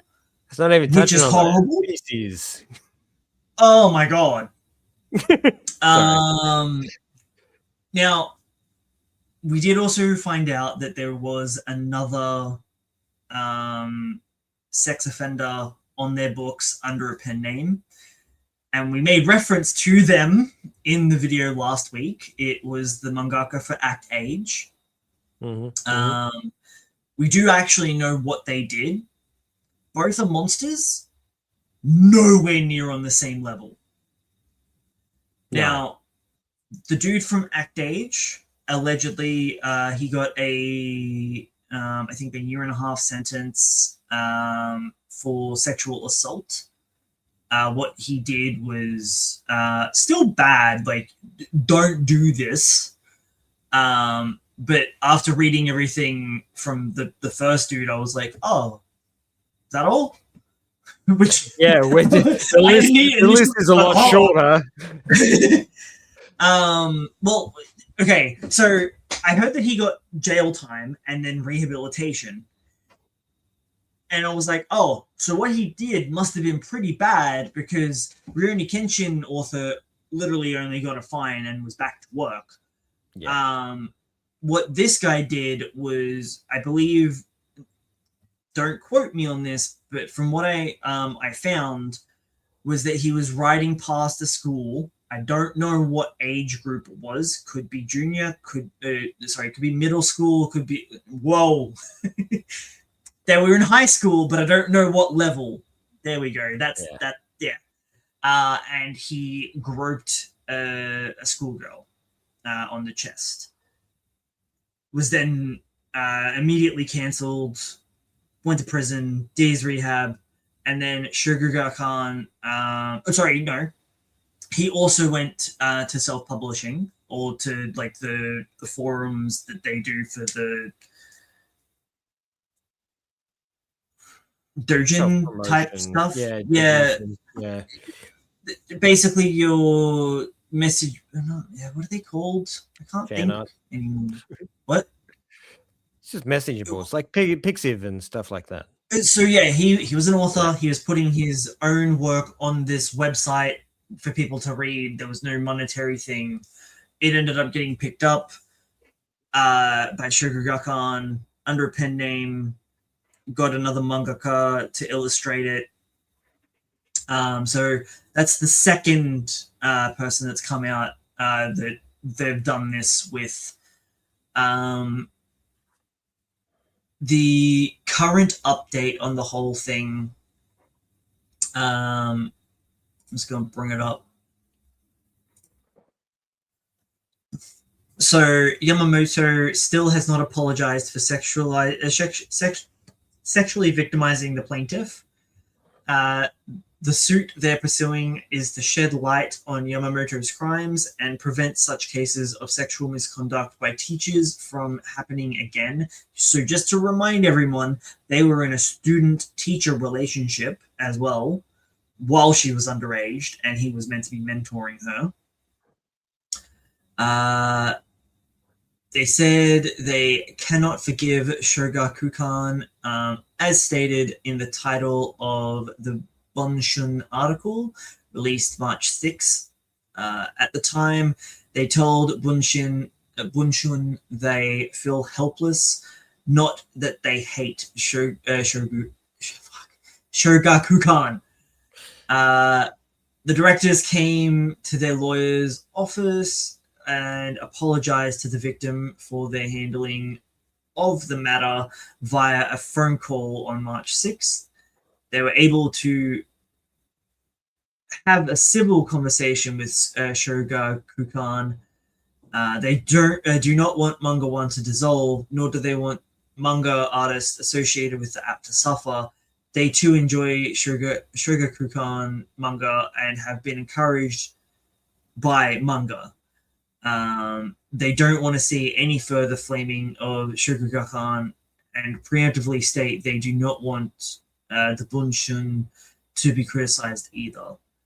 However, I think that's too humble. I feel like they have really fucked her over. Not just they're still trying to sweep everything under. They're trying to keep a corporate company afloat is what's happening here, and chances are behind the scenes they're throwing money at this thing like crazy. And well, that they already tried that. That's when she was like, "No, I'm taking you to court, bitch." Yeah. And even that I think might be smaller than it should be. Yeah. Like this is the level of depravity. And did you end up watching those videos I sent you? Because there was a lot, and it like collectively I think went for about an hour.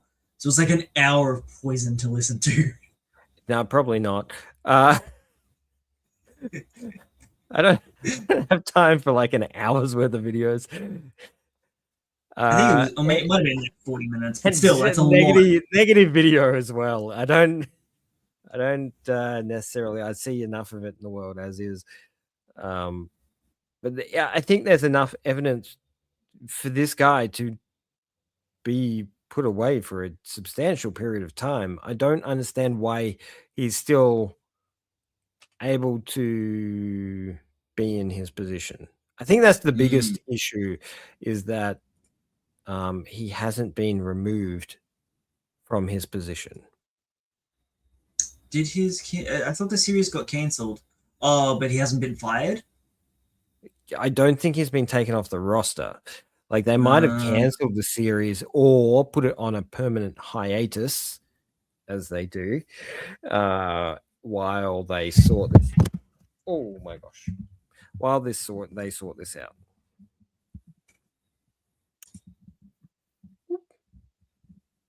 Only hit my mic. I apologize. So I wouldn't be surprised if they just draw this out and sweep it under the rug as much as they can. I don't think that's going to happen, especially with all the other mangaka coming out to support. Ino-san has also been very vocal about it as well, which is really nice to see. They all have. They've all been very, this is not right. And it's pretty clear that you guys are in the wrong. So how about you just own up and stop supporting this mangaka and what they do? Is it that hard? It's just one title and one mangaka amongst millions that could come afterwards. I do also want to clarify on something that I mentioned last week, which was my interpretation of how things were working over in Japan with the whole Rurouni Kenshin thing. And so long as you've paid your dues type thing. With your punishment, it's back to work with you. That may be the case to some extent, but people aren't happy about it over in Japan either. No. It's Kenshin not. was a little bit different. Yeah. Don't get me wrong. It's still gross. Yeah. But no, I get what you're saying. It was different. This is a proper act of violence Against another human being. Yeah. Yeah. So this was only 15 at the time. Yeah, even worse. So jail time, 100%. They need to be put away for a period of time, and they need to have their title stripped. They can't do manga anymore. I mean, even Act Age dude, even if he did go through benefit of the doubt, did his rehabilitation and everything, I still don't think he should be in a position to be influencing people with while creating art. No, I think you lose that privilege. Right. Yeah. Go work in a factory. Which I think is what we said last week, actually. Because in this day and age, art it's a privilege. We don't. Yeah. It's not something that we choose to abide by, because art is what it is. It just comes forth in the format that it is. I feel like the biggest punishment they give these people is to remove that. Yep. And I don't care how good of a writer they are, because they're not illustrators, they're only writers as well. Yeah, what's with that? You want to keep writing? Go to your little websites that you don't earn anything from. I mean, you can't court mandate them to stop writing, but I mean, this main dude really should. He is an absolutely horrendous human being. Yes, terrible human being. And look, here's an option. Here you go. Either you can become a factory worker, or if you want to keep working in manga, you become a eunuch. It's how they did it in the old days, right? I feel like the poison's already in the brain at that point, though. Yeah. Even if they're no longer able to perpetuate. But there is a chemical component that does get removed, that would ease that thought process. Maybe. I just don't think they should be allowed to do it anymore. Anything. Yeah. They shouldn't be allowed to do anything anymore. Capital punishment. Public hanging it is. So yeah, it's gross. Yeah. What he's done is probably the worst circumstance that we've come across so far. It's just as far as abuse of power and the likes of it. It's really gross the more I hear about it. Just pure depravity and scum of the earth, really.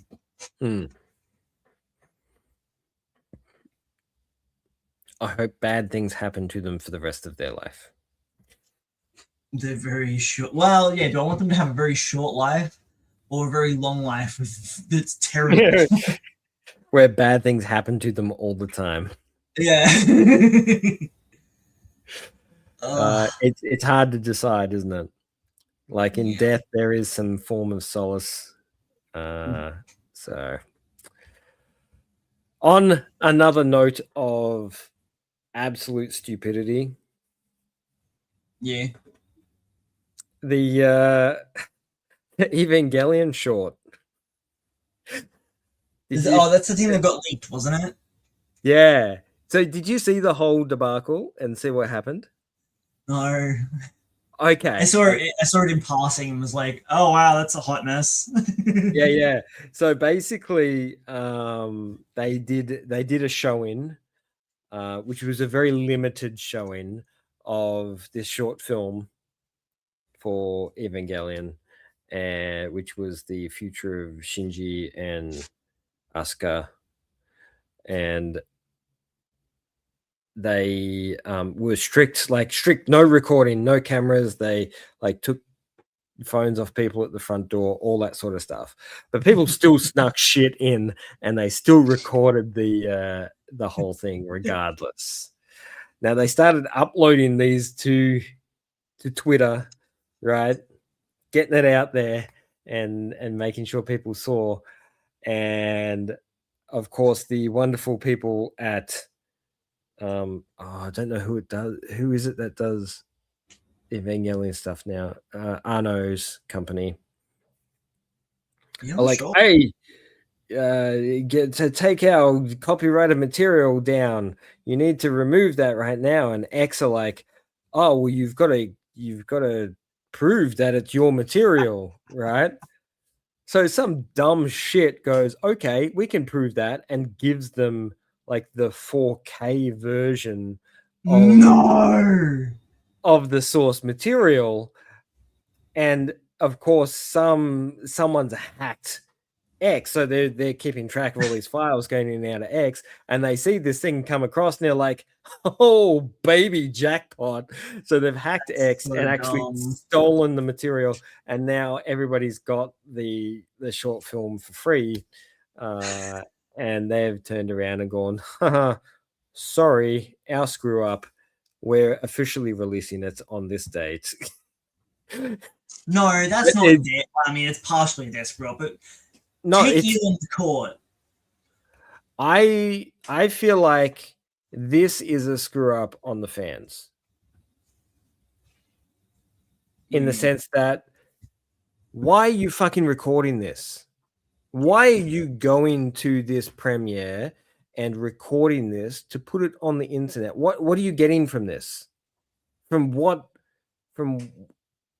perspective is this giving people what they want? Yeah. So I think it is a mentality to some perspective that people need to just stop doing this shit, because it's not helping anyone. Also, just be patient. God. Yeah, give it 5 minutes, it'll be out. It'll be on the next I feel streaming like you service you come don't across. have a million other things to watch or play. Like, fuck. Exactly. So just calm the fuck down and just let stuff come out naturally. Otherwise, we're gonna stop having good stuff. Yeah.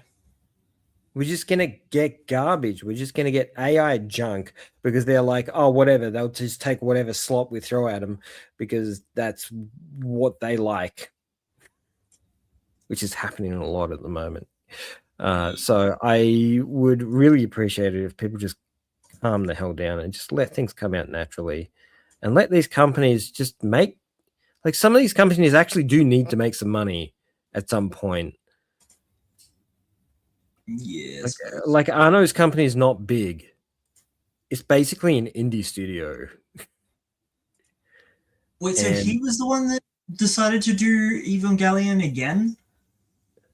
it's he owns the right for it. It's his thing. Yeah. His studio and Evangelion, like from the movies onwards, that's all him. Yeah. Like Dynax had no control over that stuff. Just assumed that Essentially. he would be very well done with that part of his life by this point. No, he's still fully obsessed with it. And I think it's because it was never truly finished. Yeah. But it has been at this point. There's how many different things? Not as many as you may think. So we've had 4 movies. The 26 episode animation that Sorry, the 26 episode animation. We had 2 movies released after that, and then we had the 4 reimagined versions. Or the 4 reimagined movies after that. And that's it. And when you think about it, that's 30 years worth of material. No, there was also Petite Eva Evangelion at School, which was a chibi-style ONA that ran for 24 broadcasts back in 2007 to 2009. That's not a Do real you know thing. about that? It is a real thing. You know what I mean? It's not a part of the universe. Fuck off. OVAs, ONAs, no, nope. All right, hang on. So apparently we've got the main series, Death and Rebirth. Yep. The End of Evangelion. Petite Eva. So okay, one second. Death and Rebirth are just a recap. What do you mean? So it's just a recap of what happens in the 26 episodes. Right. End of Evangelion was a proper, that was the proper ending for Evangelion. That's what happens between episodes 25 and 26. And then you've got Rebuild of Evangelion, which is the 4 movies. Is that right? Yeah. Which I didn't realize that's actually, he teamed up with Amazon Prime to do those, apparently, according to Wikipedia. Not that I'm aware of, but okay, sure.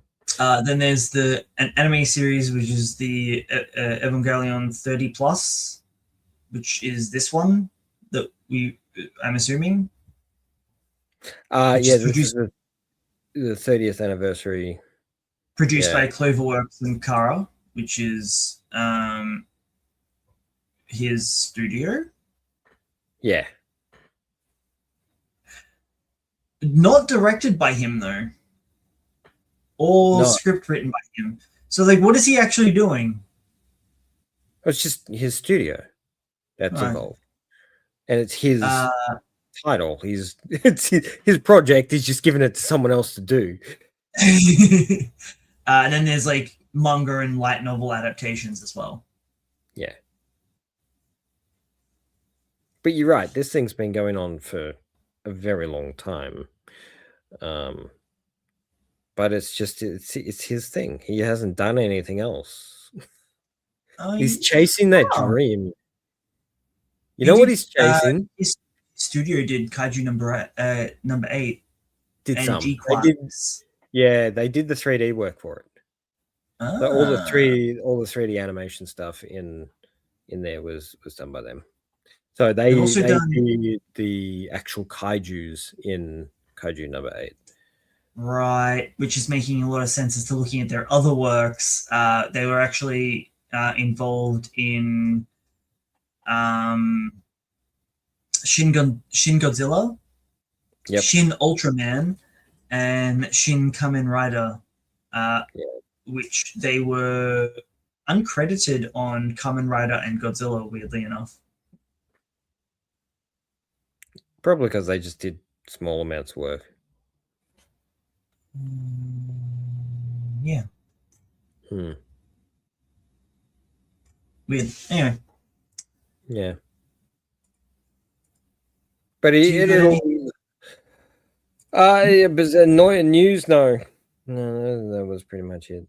Just watching. I mean, if you want to keep talking about Ava for a little bit, that's fine. I was just going to wrap this up. That's a terrible rabbit hole to dive down. We don't want to go down that one. We already did that for a couple minutes. yeah, that's it. That we just touched the tip on that one. Love touching tips with you. I know. It's the best thing to do when it comes to Evangelion, just touch tips. I mean, it's kind of gay-coded. Still a little bit. Or is it incest coded? I can't work out.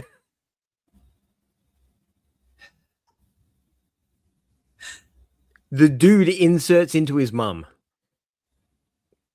I was talking about him and the other boy. Yes, there is that. That at the end, there's a little bit of that. Yeah, it But is because that's not sexualized. The bit with the Ava, he's just regressing, going back to being in his mother's womb, right? That's where the the amniotic fluid and yeah, being inside his mother his dad, on the other hand, is the has one some that pushes him in. you get back in your mother. It's such a weird show. The more you dive into it, the worse it gets. So twisted on so many generations. levels. It has, because it's so intriguing. And all right, I think everybody, it's like, comment, subscribe. Shut up, Logan. We're not talking about this anymore.